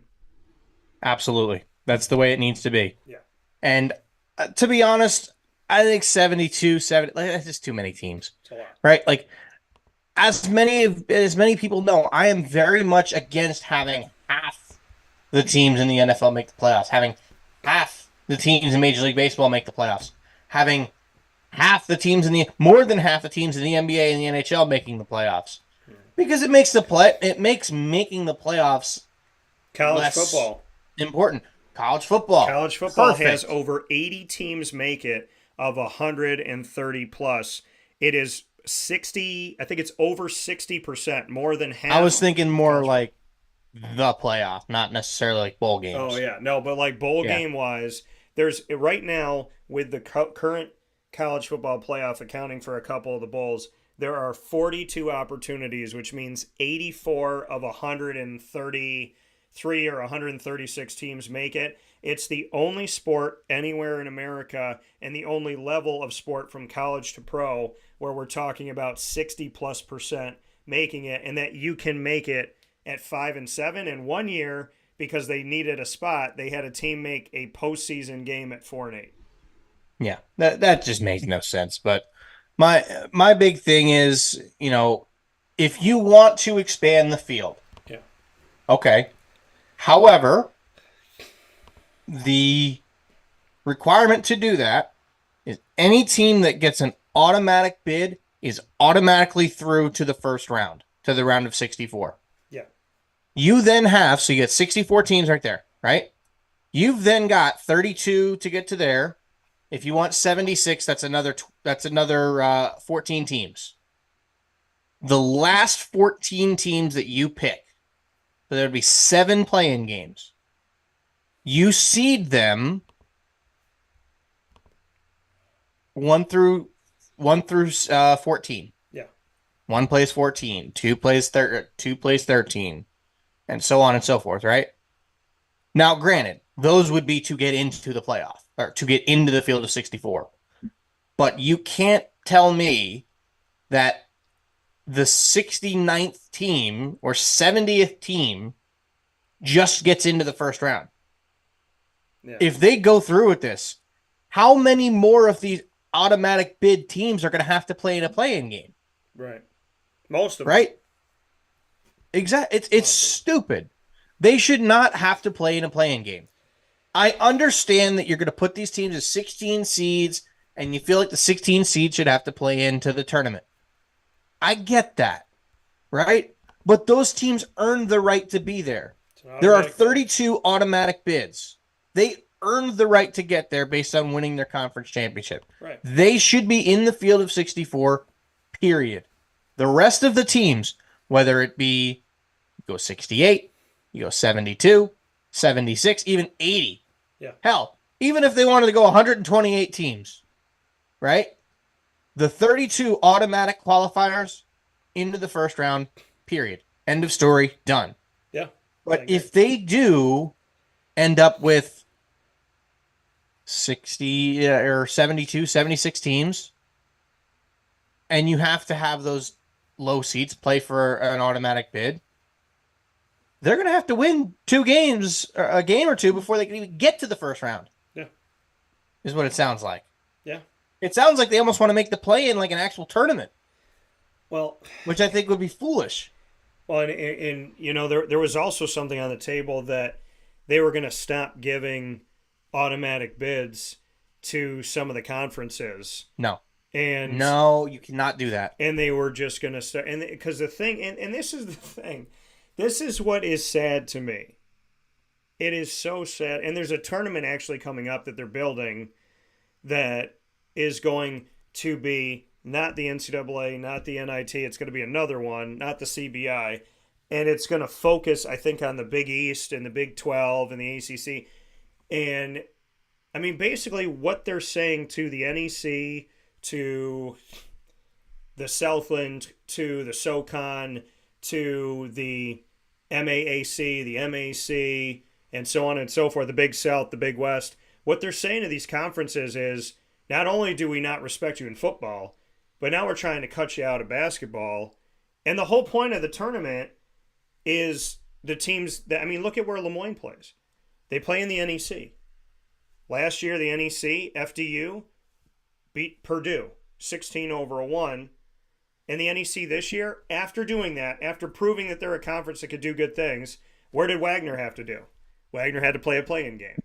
They won the conference, but they had to play a play-in game. And they won that play-in game. And they got into the round of 64. So in back-to-back years, the NEC has shown, put us up against whoever, and we're going to get into the tournament. We're going to be a problem in the tournament as a 16 seed. And, I mean, there's other conferences that have done this. We've seen the Horizon League and what they've done in the past. It doesn't make sense to have Cinderella stories and March Madness. You can't call it March Madness if you turn the tournament into the ACC, the SEC, the Big 12, the Big 10, and the Big East, and screw everybody else. You can't, and really what they're trying to turn it into is the SEC, the Big 10, and the Big 12. And this is the conversation that keeps coming up. Is this what college football is becoming? Is this what college basketball is becoming? People aren't going to watch the tournament. They're not going to watch the tournament. If you take 32 conferences and you say screw you to 28 of them, they're not going to watch. They're not going to watch. There's people that would rather watch right now the FCS, Division I AA, because they have an actual bracket system with a bunch of teams. And the college football playoff, in my opinion, is playing catch-up to that bracket system, because when you look at the FCS and you have a champion, it's a true champion. So, I mean, again, it's stroking the ego of the SEC, stroking the ego of the Big Ten, sometimes stroking the ego of the ACC, but really not anymore, and stroking the ego of the Big 12. Clearly. The Big 12 is going to have 16 teams. The Big 10 is going to have 18 teams. The SEC is going to have 16 teams. I still think the SEC isn't done. And because they're going to get Florida State and Clemson. Right. And that was my prediction 2 years ago, over 2 years ago. Also Miami. Yeah, And Miami too. So- Totally forgot about them. because I think they're going to go to 20. But going off of that, Who would be the fourth team though?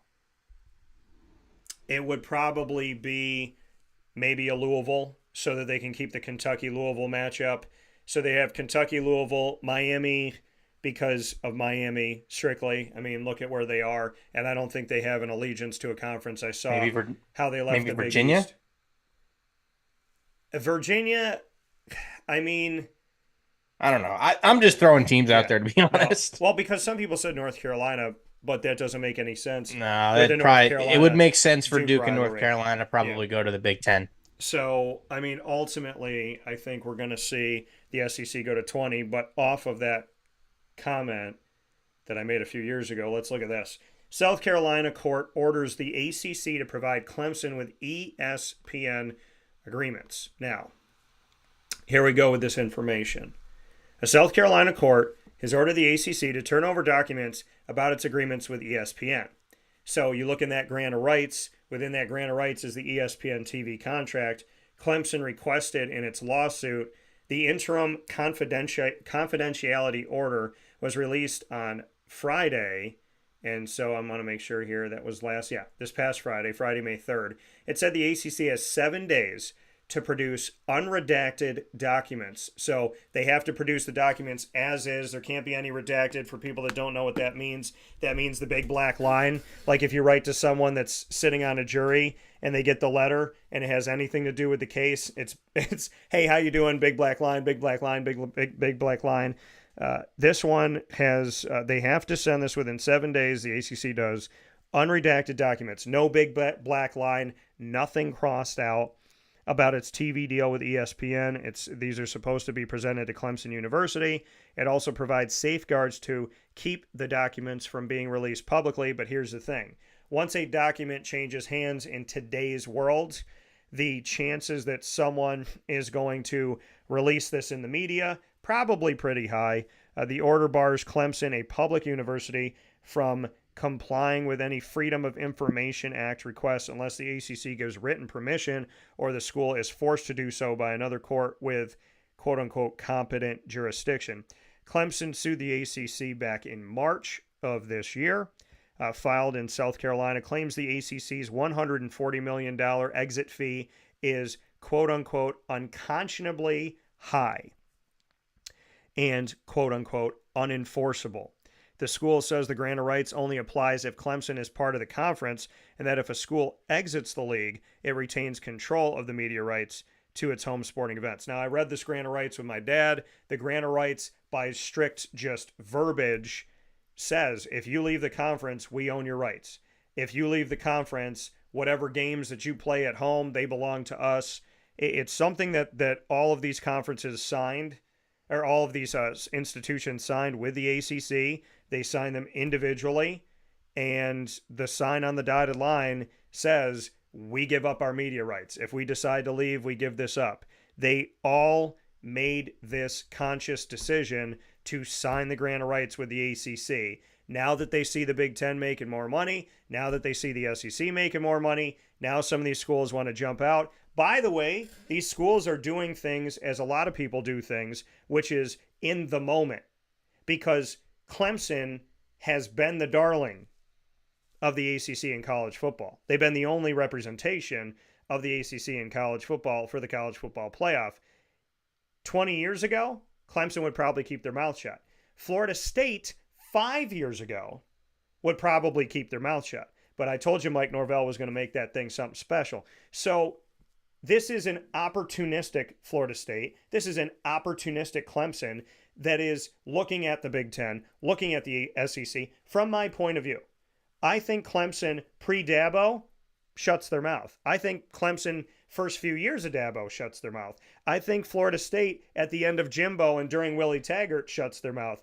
But now they're talking at a time where they feel like they can hold the ACC by the cojones, and an amended Clemson complaint released by the court asked the ACC for unspecified punitive damages for the league's, quote, willful and malicious conduct, end quote, for its assertion that it should receive TV revenue from Tigers games even if it were part of another conference. Florida State was the first to sue the league back in December of 2023. So as of right now, a South Carolina court has given the ACC 1 week to send unredacted documents about its TV deal, which would provide Clemson with all of this information about the ACC. And why is this important?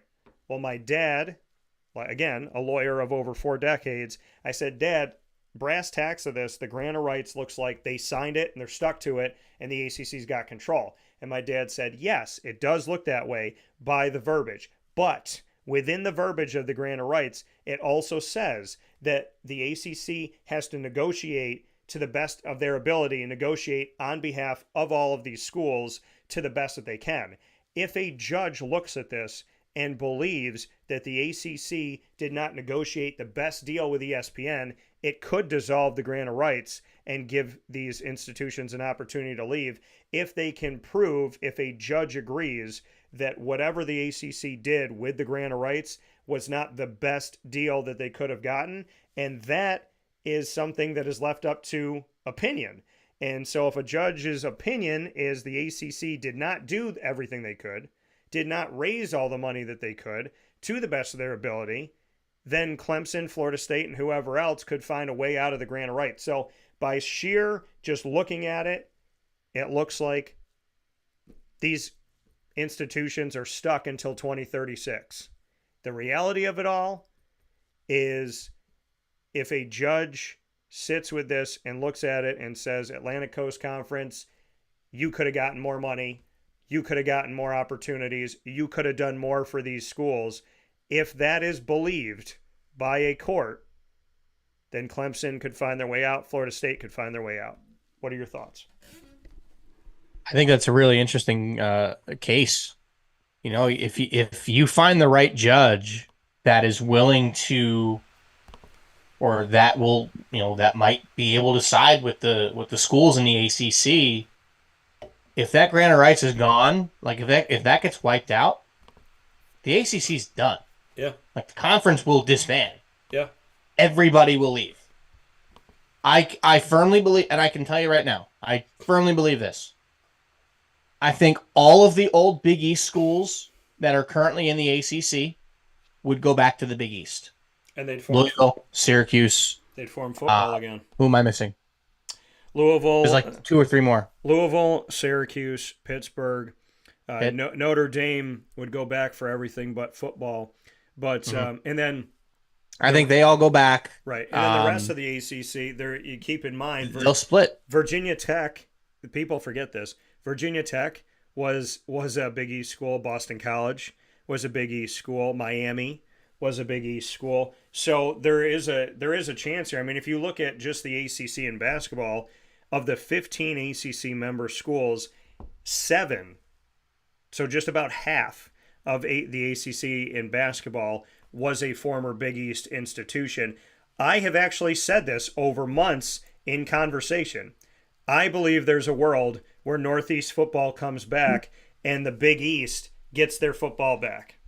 I agree. I'm telling you right now, I firmly believe that the old Big East, maybe with the exception of Miami, because I do think Miami would probably go to the SEC, that the old Big East will get back together with the UConns and the Louisvilles and the Pitts and the Syracuse and everyone else that was in the Big East at the time, Villanova.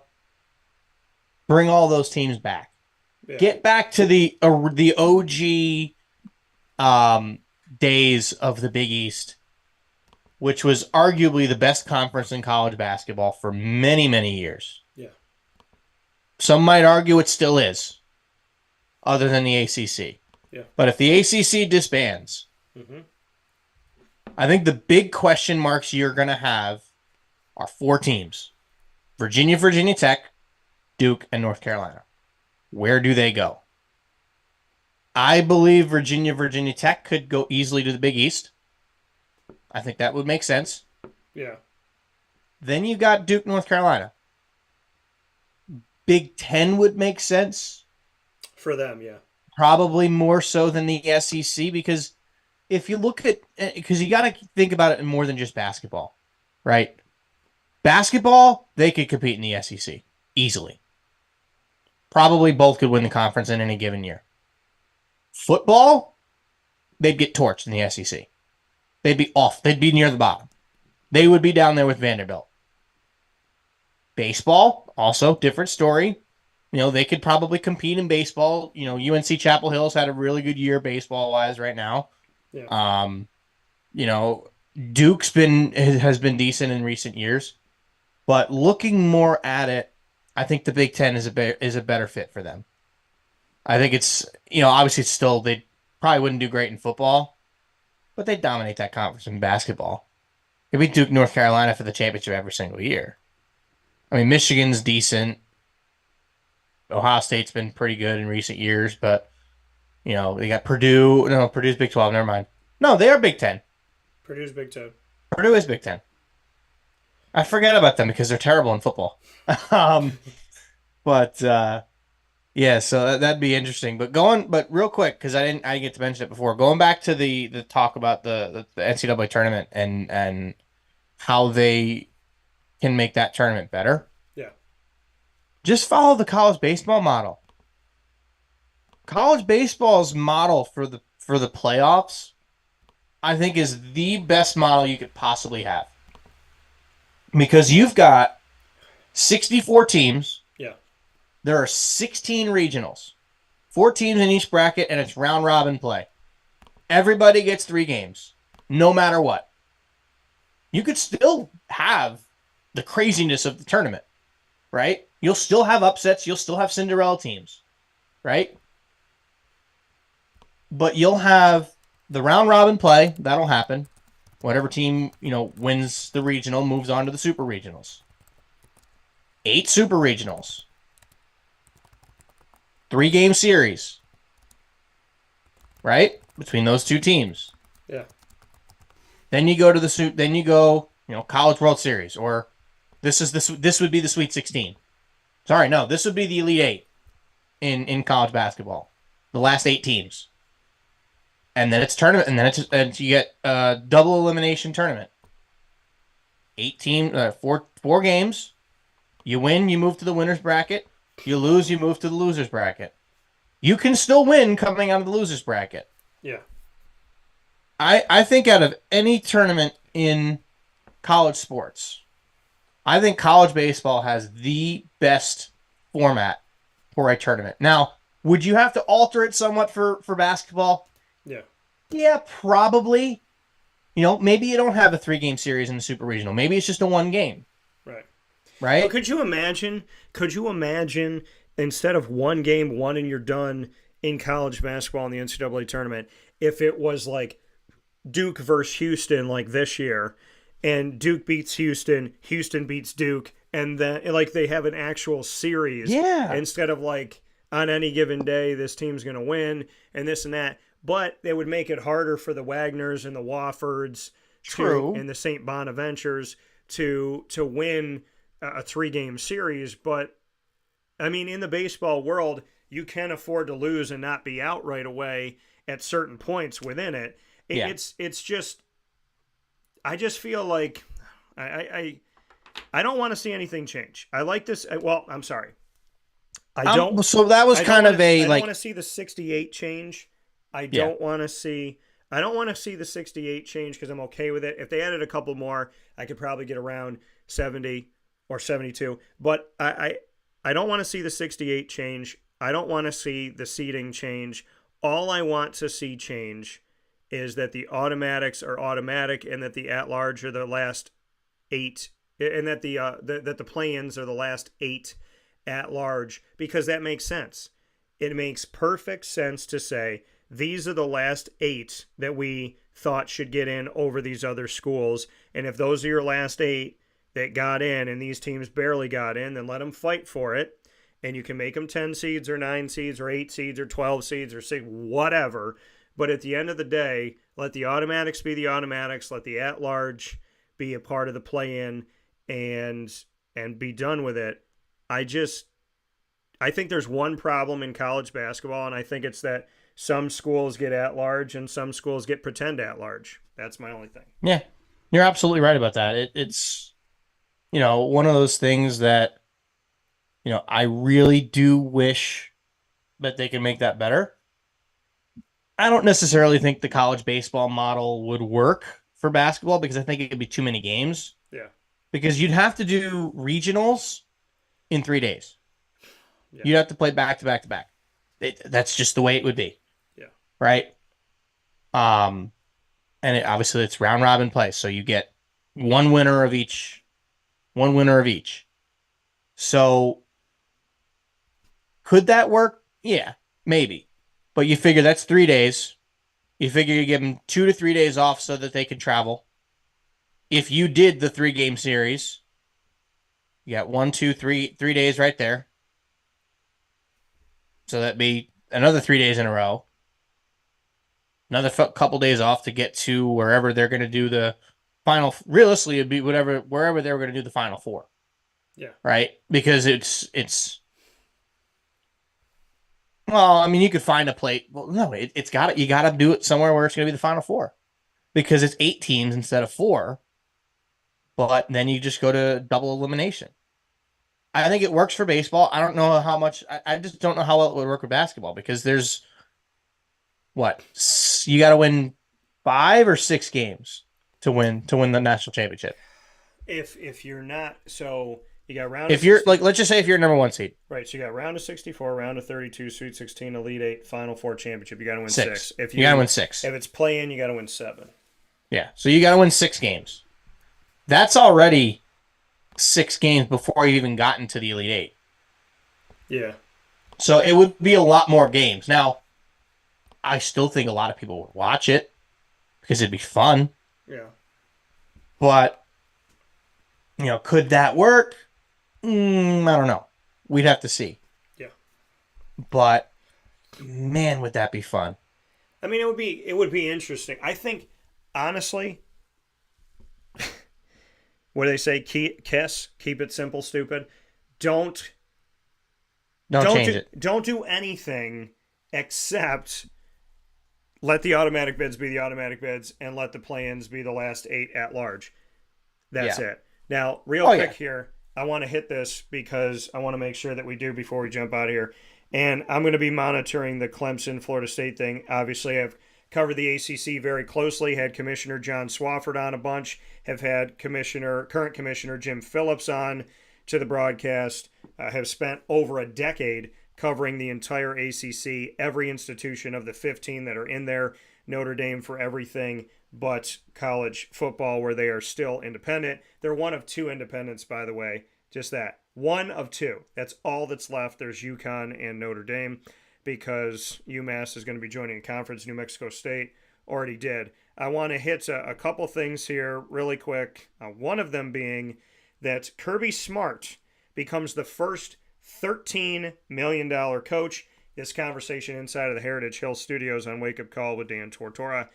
Georgia's head coach Kirby Smart has got a new 10-year, $130 million contract that was approved by the university officials. Nick Saban, he ain't coaching no more, and now Kirby Smart in the SEC and overall is the highest paid coach.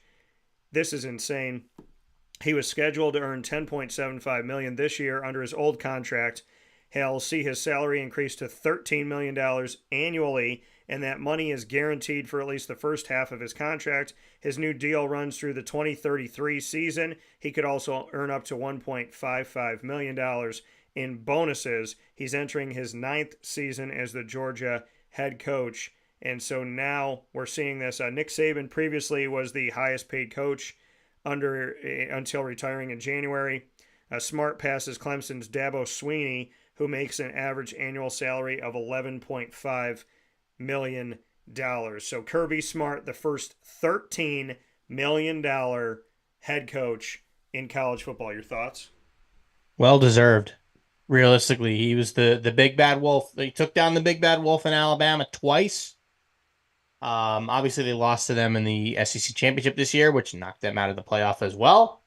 I still don't believe that should have happened, but we've had this conversation many times before. We don't need to have it again. Yeah. He deserves it. Realistically, he is. Now that Saban is gone, I don't think there's any argument that Kirby Smart is the best coach in college football. More than deserves this. And realistically, $13 million is not all that much money for a really good coach that wins national championships. He won back-to-back national championships and, started beating Alabama. That never happened for the SEC before. Yeah. At least not recently. Nobody was beating Alabama. Nobody. Not even literally, realistically, after Tim Tebow, it was Alabama and somebody else in the SEC championship almost every year. Obviously, the year LSU won, yes, but that was a one-off year. Georgia beat them 3 times in the SEC championship. 3 times in the last few years. Yeah, Alabama got the most recent one, but Georgia won 2 national championships in the process. Yeah. Alabama dominated the SEC. Now it's Georgia that's dominating the SEC. They've lost 1 game in 2 years to Alabama. You get a pass for losing to Alabama. Now, do I think Alabama's going to be the same now that Saban's gone? No, I don't. I don't think, and I don't remember who the new coach is that they hired. I think it was the guy from Washington, right? Yeah, Washington. What's his name? Washington Huskies head coach, who I had the opportunity of interviewing and speaking with when they went into their first college, or when they went into the college football playoff for the second time. Kalen DeBoer is the new head coach of Alabama. That's right. Yeah. Yeah. I don't doubt that Kalen DeBoer is a good coach, but he's not Nick Saban. Nobody will be Nick Saban. Is. I see some serious regression coming from Alabama. Saban's the reason why a lot of kids went to Alabama. I can see a lot of people starting to go to Georgia, starting to go to Clemson again, Florida State with Mike Norvell now. Yeah. I really don't see the big bad wolves in Alabama being the big bad wolf anymore. I really don't. Are they going to win some games? Absolutely. Are they still going to be competing for the SEC West Championship every year? Absolutely. But Texas now in the SEC and Oklahoma, you still got to deal with LSU. Yeah, Texas A&M on that side who's been good every year. There's I think it's, I don't want to say it's over for Alabama, but I think it kind of is. And, Kirby Smart and the Georgia Bulldogs, as much as it kills me to say this because I don't like them, they are going to be the kings of the SEC for many, many, many years to come. Let me hit you with this really, really quick here. As coming off of that, this has to do with college into pro. I want to just hit this quick. Marvin Harrison Jr. has a Fanatics deal. He has not signed a deal with the NFLPA. Murph and I talk about cards all the time, proudly presented by GG Cards and Breaks, and this affects all of that. So some background here. He has not signed the NFLPA's group licensing agreement. Speaking of Marvin Harrison Jr., the 4th overall pick by the Arizona Cardinals. This would allow the Players Association to market his name, image, and likeness to more than 80 companies. The wide receiver has a separate individual memorabilia deal with Fanatics. That deal, which he signed before his last season at Ohio State, is worth more than $1 million, is for autographs, signed trading cards, game-worn apparel, and other marketing opportunities, allegedly here. Now, he's trying to renegotiate the deal for more money and is trying to use the fact that he hasn't signed the deal with the NFLPA as leverage, from what we're hearing here, or from what's being said here allegedly, not from what we're hearing, but what has been said out there. By not signing the NFLPA agreement, he cannot be part of a large number of marketing deals. He can't have Nike produce his jersey for the Arizona Cardinals, which is insane. Now, looking at this and what it may be for him, Harrison he's selling signed memorabilia on his website, which is called the Official Harrison Collection. The items include different things like his photos, which you can get a photo from $99.99 to $149, a jersey $299, and a helmet that's as much as $399.99. And this is quote unquote Cardinals memorabilia. On the website says it's coming soon, and that it's the only website to purchase signed Harrison memorabilia, end quote. Now, in addition to the deal with Fanatics, he has an endorsement agreement with New Balance and recently appeared in a Head and Shoulders advertisement. So, Murph, what does this mean for us that are looking to get his signed stuff, looking to see him in Panini, and so on and so forth? Marvin Harrison Jr. Not signing the NFLPA agreement, thinking that he can have his own separate agreement for his cards, his jerseys, his helmets. This is unprecedented. We've never seen anybody do this before. Yeah. So what does it mean? I honestly don't know. I mean, one of the things it means is we will not see his cards in Panini. Yeah. And it's not just that we won't see autographs. Like, we know CJ Stroud will not have autographs in Panini products. We know that. Yeah. But we won't see his cards at all. Yeah. Literally. Now, Fanatics is working with Topps. So Topps is going to be producing football and basketball cards again. Would we see him in there? Probably. Yeah. Because that's owned by Fanatics. Fanatics can put him out there because they own his name, image, and likeness. Mm-hmm. But if it's Panini, because Panini has to deal with the NFL, you're not going to see him in Panini products. You're not going to see any rookie card. You won't see Prism rookies. You won't see Optic. You won't see Donruss. You won't see Absolute. You won't get a Kaboom Marvin Harrison. You won't get a Downtown Marvin Harrison. You won't get anything. And it's sad. It really is. Yeah, and Fanatics owning Topps trading cards might be the reason that bringing in of Topps to Fanatics might be the reason why Topps is going to be back in the basketball and football world, already in the baseball world. So Fanatics trying to leverage that, and Marvin Harrison Jr. maybe trying to leverage on top of the leverage, but we shall see. And now all of a sudden, those Bowman U cards that you can get the Marvin Harrison Jr. jersey, or Marvin Harrison Jr. autograph, they might be up in value on eBay and in different places now, as they're the only place right now where you can pull one of his autos or pull one of his cards in general, and I sold one of them at the Philly show. So we'll keep and monitor the Marvin Harrison Jr. situation that is affecting people like Murph and I and everybody in the sports card world. Murph, as always, I appreciate it. Thank you for the conversation, the expanded talk today. A lot of great stuff that we got to talk about, a lot of things we hit, and a lot of places in the world of basketball, football, and baseball. And I look forward to talking with you soon. Yes, sir. Real quick, before we go. Yeah. How about the finish to the Kentucky Derby? The horse won by a literal nose. Yeah. It was one of the closest finishes in the Kentucky Derby that we've ever seen. So that was fun to watch. I lost a few bucks on that, but I always bet on the Kentucky Derby. Never win. Who won? What was his name? That's a good question. Mystic Dan. Mystic Dan. That's right. Yeah, that's yeah, baby. Mystic Dan won. 13-1. You know Mystic what the funny Dan. thing is I didn't place any bet out there, but if I did, I would have definitely picked a horse with my name, because that's what I did at off-track betting with my grandpa as a kid. He goes, "What horse do you want to bet on, Daniel? I'll do it for you." And I always bet on a horse named Daniel. So Mystic Dan could have had some money there, but your boy was at the Syracuse Crawfish Festival paying attention. Yep. I just want to shout out a horse that was named ever so well by their trainer and jockey, owner, whoever decided. Mystic Dan, feeling good. Mystic with a K, Yep. baby, won the Kentucky Derby by a literal photo finish, which is pretty cool. Yeah, it was without question one of the best races that I had seen in quite some time. I obviously I had horses that I was pulling for, and that I wanted them to win, obviously because I had money on them.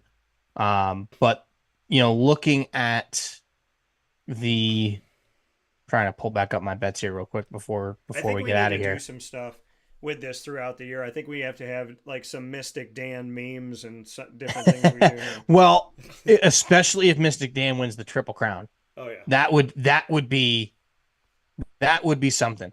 That is for sure. But yeah, so wait, come on. So here we go.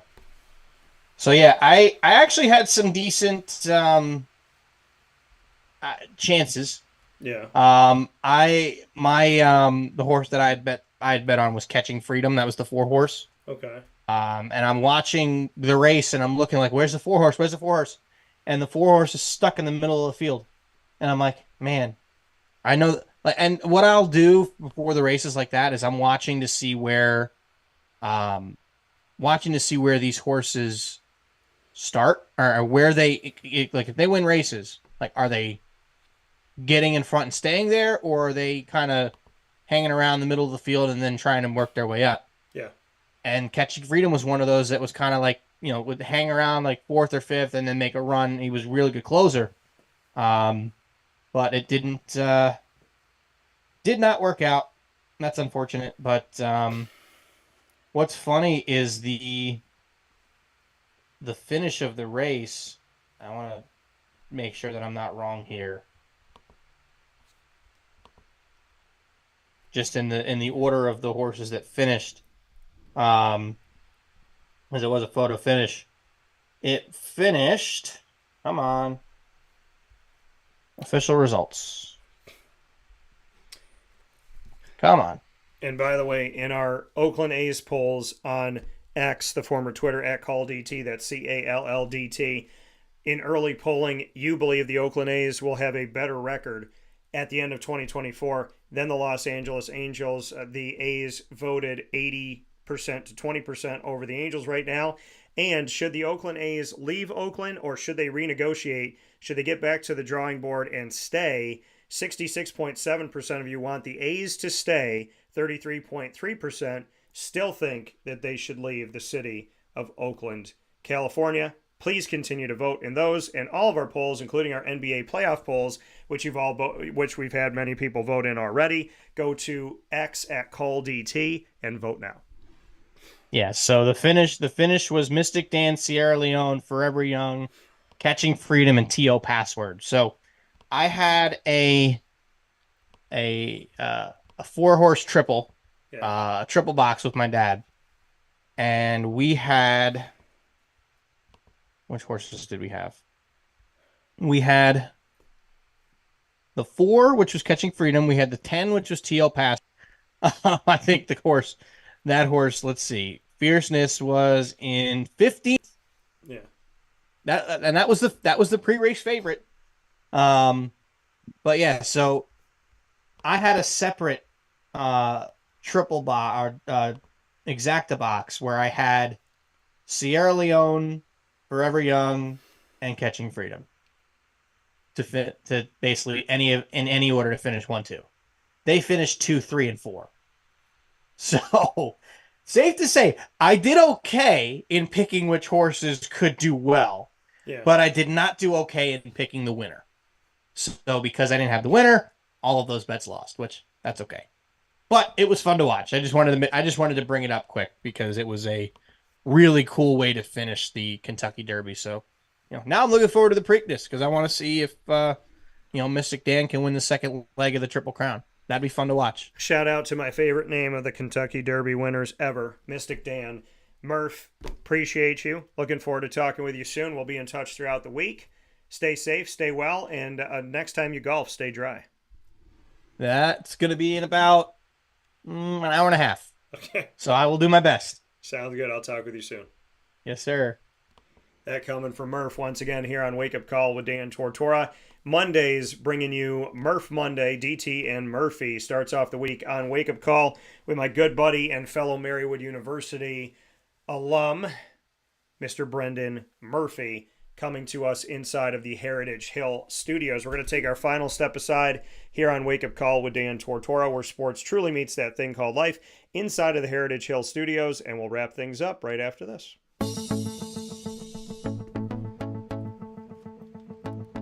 Avicoli's, located on the corner of Route 57 and Wetzel Road in Liverpool, New York, has been your trusted neighbor for decades. Located just steps from Liverpool High School, we're happy to have the Liverpool Warriors on-site, on-location broadcast at Avicoli's through Wake Up Call with Dan Tortora every single month, featuring student athletes, coaches, and administration throughout the year from Liverpool High School. Head out to Avicoli's today on the corner of Route 57 and Wetzel Road in Liverpool, New York, open Tuesday through Sunday for lunch, dinner, and drinks. We'd love to see you out there, and of course you can call them at 315-622-5100 for takeout, delivery, and catering. That's 315-622-5100, and also find them on myavicolis.com. That's myavicollis.com.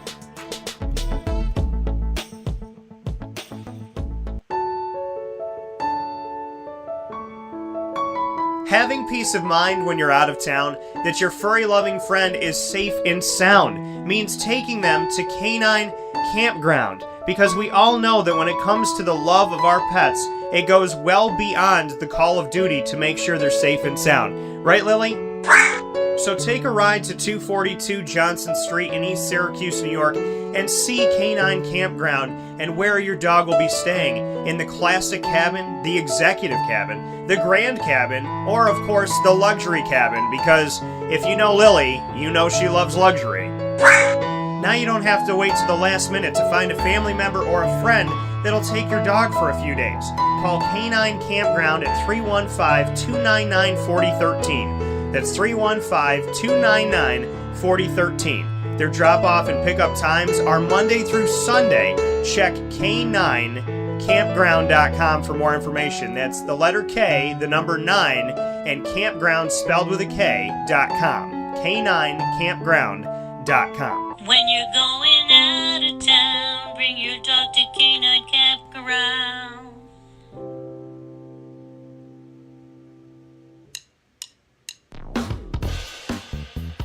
PB&J's Lunchbox, the food truck that you love finding all throughout Central and Upstate New York, now has a street-side cafe. So when you're craving their traditional favorites as well as their out-of-box amazing menu items, you can now head to 663 Old Liverpool Road in Liverpool, New York. Located just minutes from the highway, the Thruway, Destiny USA, and Onondaga Lake Parkway, PB&J's Lunchbox Street-Side Cafe is there for you Monday through Saturday from 9 a.m. to 7 p.m., serving breakfast, lunch, and dinner all throughout the day. Get breakfast for dinner, dinner for lunch, whatever you fancy, including their award-winning grilled peanut butter and jelly sandwich. Find them at 663 Old Liverpool Road in Liverpool, New York. PB&J's Lunchbox, where we love to know what's in your lunchbox.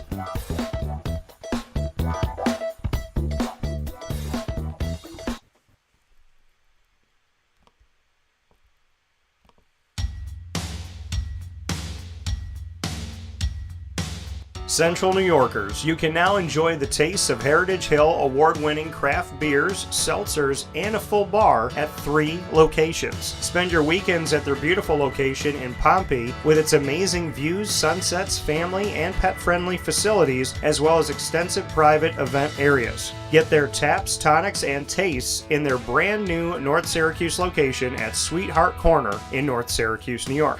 When flying in and out of Syracuse Hancock International Airport, make sure to visit their Palladino Farms location. At Heritage Hill, they believe in supporting our community and are excited to now meet you where you're at and where you're going with their local farm-raised tastes. Find out more information at heritagehillbrewery.com.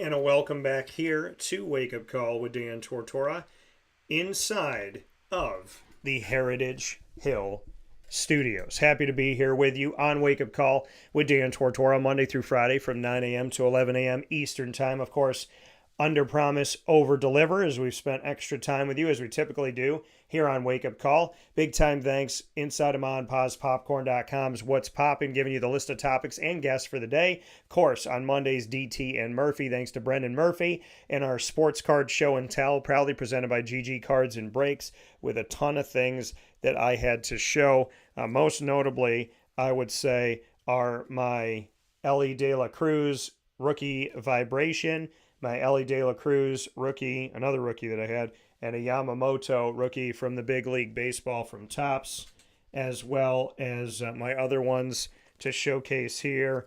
My Gem Mint 10 out of 10 of Jalen Hurts of this refractor inside of Mosaic, a 10 out of 10 rookie card NFL debut, and my Bowman First Sapphire Michael Pratt going from the Tulane Green Wave, who I've interviewed more than once on the show, and into the NFL, as well as my Brock Bowers card that I picked up from GG Cards and Breaks.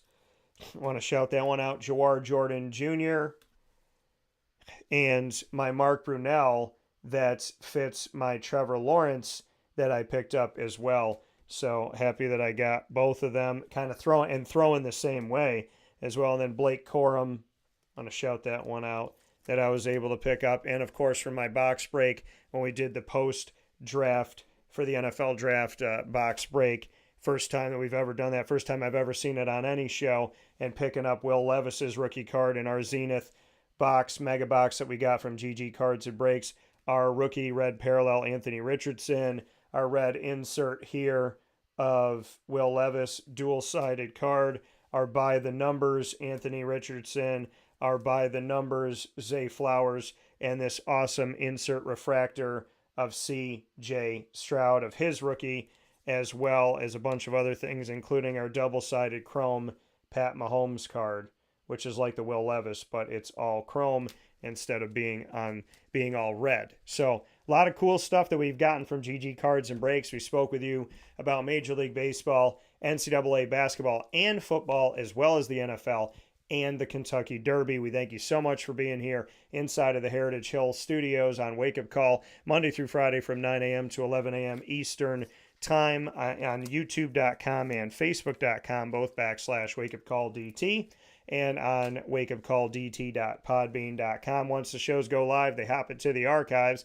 You'll find it on Amazon Music, Audible, iHeartRadio, iTunes, and Apple Podcasts, Player FM, Podbean, Podchaser.com, Podvine, Spotify, TuneIn, and YouTube. All you have to do is search Wake Up Call with Dan Tortora, or one word, Wake Up Call DT. And of course, you can find all of our incredible partners in Central and Upstate New York, our exclusive studio partner, Heritage Hill Brewhouse in Pompey, Heritage Hill North on 628 South Main Street in North Syracuse, New York, as well as Carvel DeWitt, the home of our DT Dolphin exclusive Sunday, honoring the Lemoyne Dolphins right down the road from Lemoyne College's campus. You'll find it on 4322 East Genesee Street in DeWitt, New York, and you can get the DT Dolphin today and all throughout the week.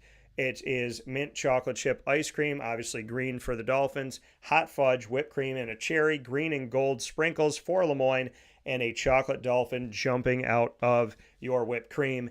Get it right now at Carvel DeWitt, the Wildcat Sports Pub, Mon Pa's Kettle Corn and Popcorn Factory, GG Cards and Breaks, Avicoli's, Chick-fil-A Cicero, and Chick-fil-A Clay, Canine Camp Dog Daycare, Canine Campground Dog Boarding, Pizza Man, Great Lakes Honda City, and the home of my breakfast sandwich exclusively, Mother's Cupboard, 3709 James Street in Syracuse, New York. Head to Mother's Cupboard, a Syracuse staple. If you know Syracuse, you know Mother's. If you know Mother's, you know a huge part of Syracuse history here in my hometown. The Cuse Mac Mother, that's right, the Cuse Mac Mother is my breakfast sandwich exclusively at Mother's Cupboard. Bacon, egg, and cheese inside of 2 pieces of French toast. Pick it up and eat it like a sandwich. Cut it up and have it with some syrup. Go and get yours today.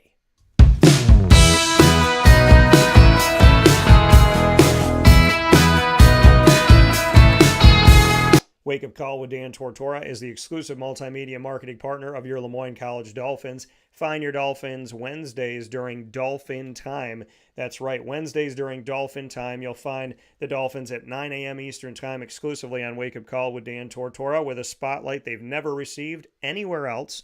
First and third Wednesday, AD and DT with Athletics Director Bob Beretta and myself, Dan Tortora. Second and fourth Wednesday, the Dolphin Dive, diving into stories of student athletes, coaches, administration, future Dolphins, and alumni. You can find all of this content by going to youtube.com/wakeupcalldt. Click subscribe, hit the notification bell. Your Dolphins are also on the wakeupcalldt.com homepage and underneath the exclusive partners tab on wakeupcalldt.com. For more information, go to LeMoyneDolphins.com. And as always, fins up.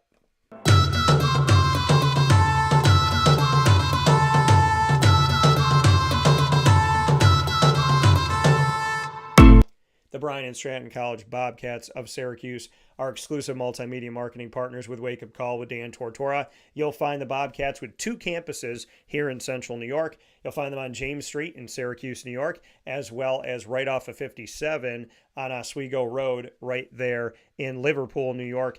And Mary Hawkins, the director for both of those campuses, has joined the show in our leadership piece, as well as men's and women's soccer, joined by Nick Dmitrievsky, the men's soccer head coach and athletics director at Bryan and Stratton College of Syracuse, as well as Alex Grigorita, the women's soccer head coach and assistant AD at Bryan and Stratton College of Syracuse. Baseball, we've had a bunch of specials, including recently with head coach Sean Peake and his student athletes. You've seen men's basketball with head coach Clay Gagan Sherman, women's basketball with head coach Tay Baker and their student athletes, and esports with Connor Carroll starting off esports here at Bryan and Stratton College of Syracuse in its new era.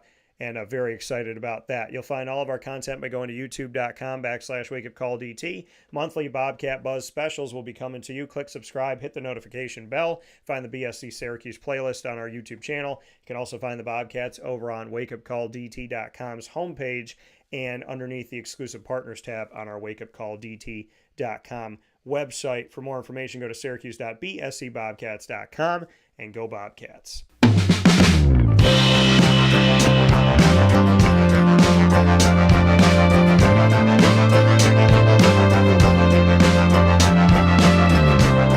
The Binghamton University Bearcats are exclusive multimedia marketing partners with Wake Up Call with Dan Tortora. Find your Bearcats every Tuesday during Bearcat Time at 10 a.m. Eastern Time.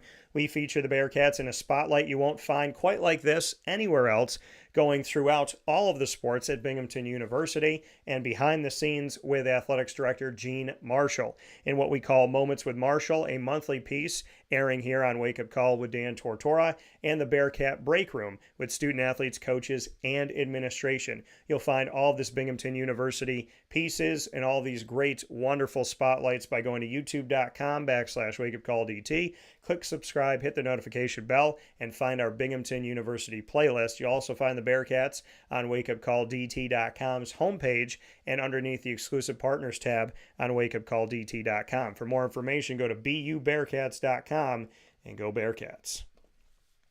With that being said, here on Wake Up Call with Dan Tortora from inside of the Heritage Hill Studios, I want to thank Heritage Hill for being our incredible studio partner. I implore you to go out to the Brew House in Pompey and also to their new location, Heritage Hill North on 628 South Main Street in North Syracuse, to experience the Heritage Hill difference. Big time shout out to Dan Palladino and the entire team, including at the Syracuse Crawfish Festival, being joined by Victoria Mattarell.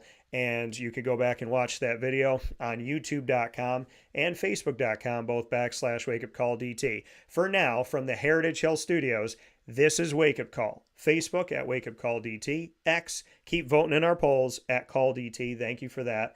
At Wake Up Call _DT on Instagram. God bless. No stress. Do your best. We'll talk with you soon. I hope you have a fantastic day.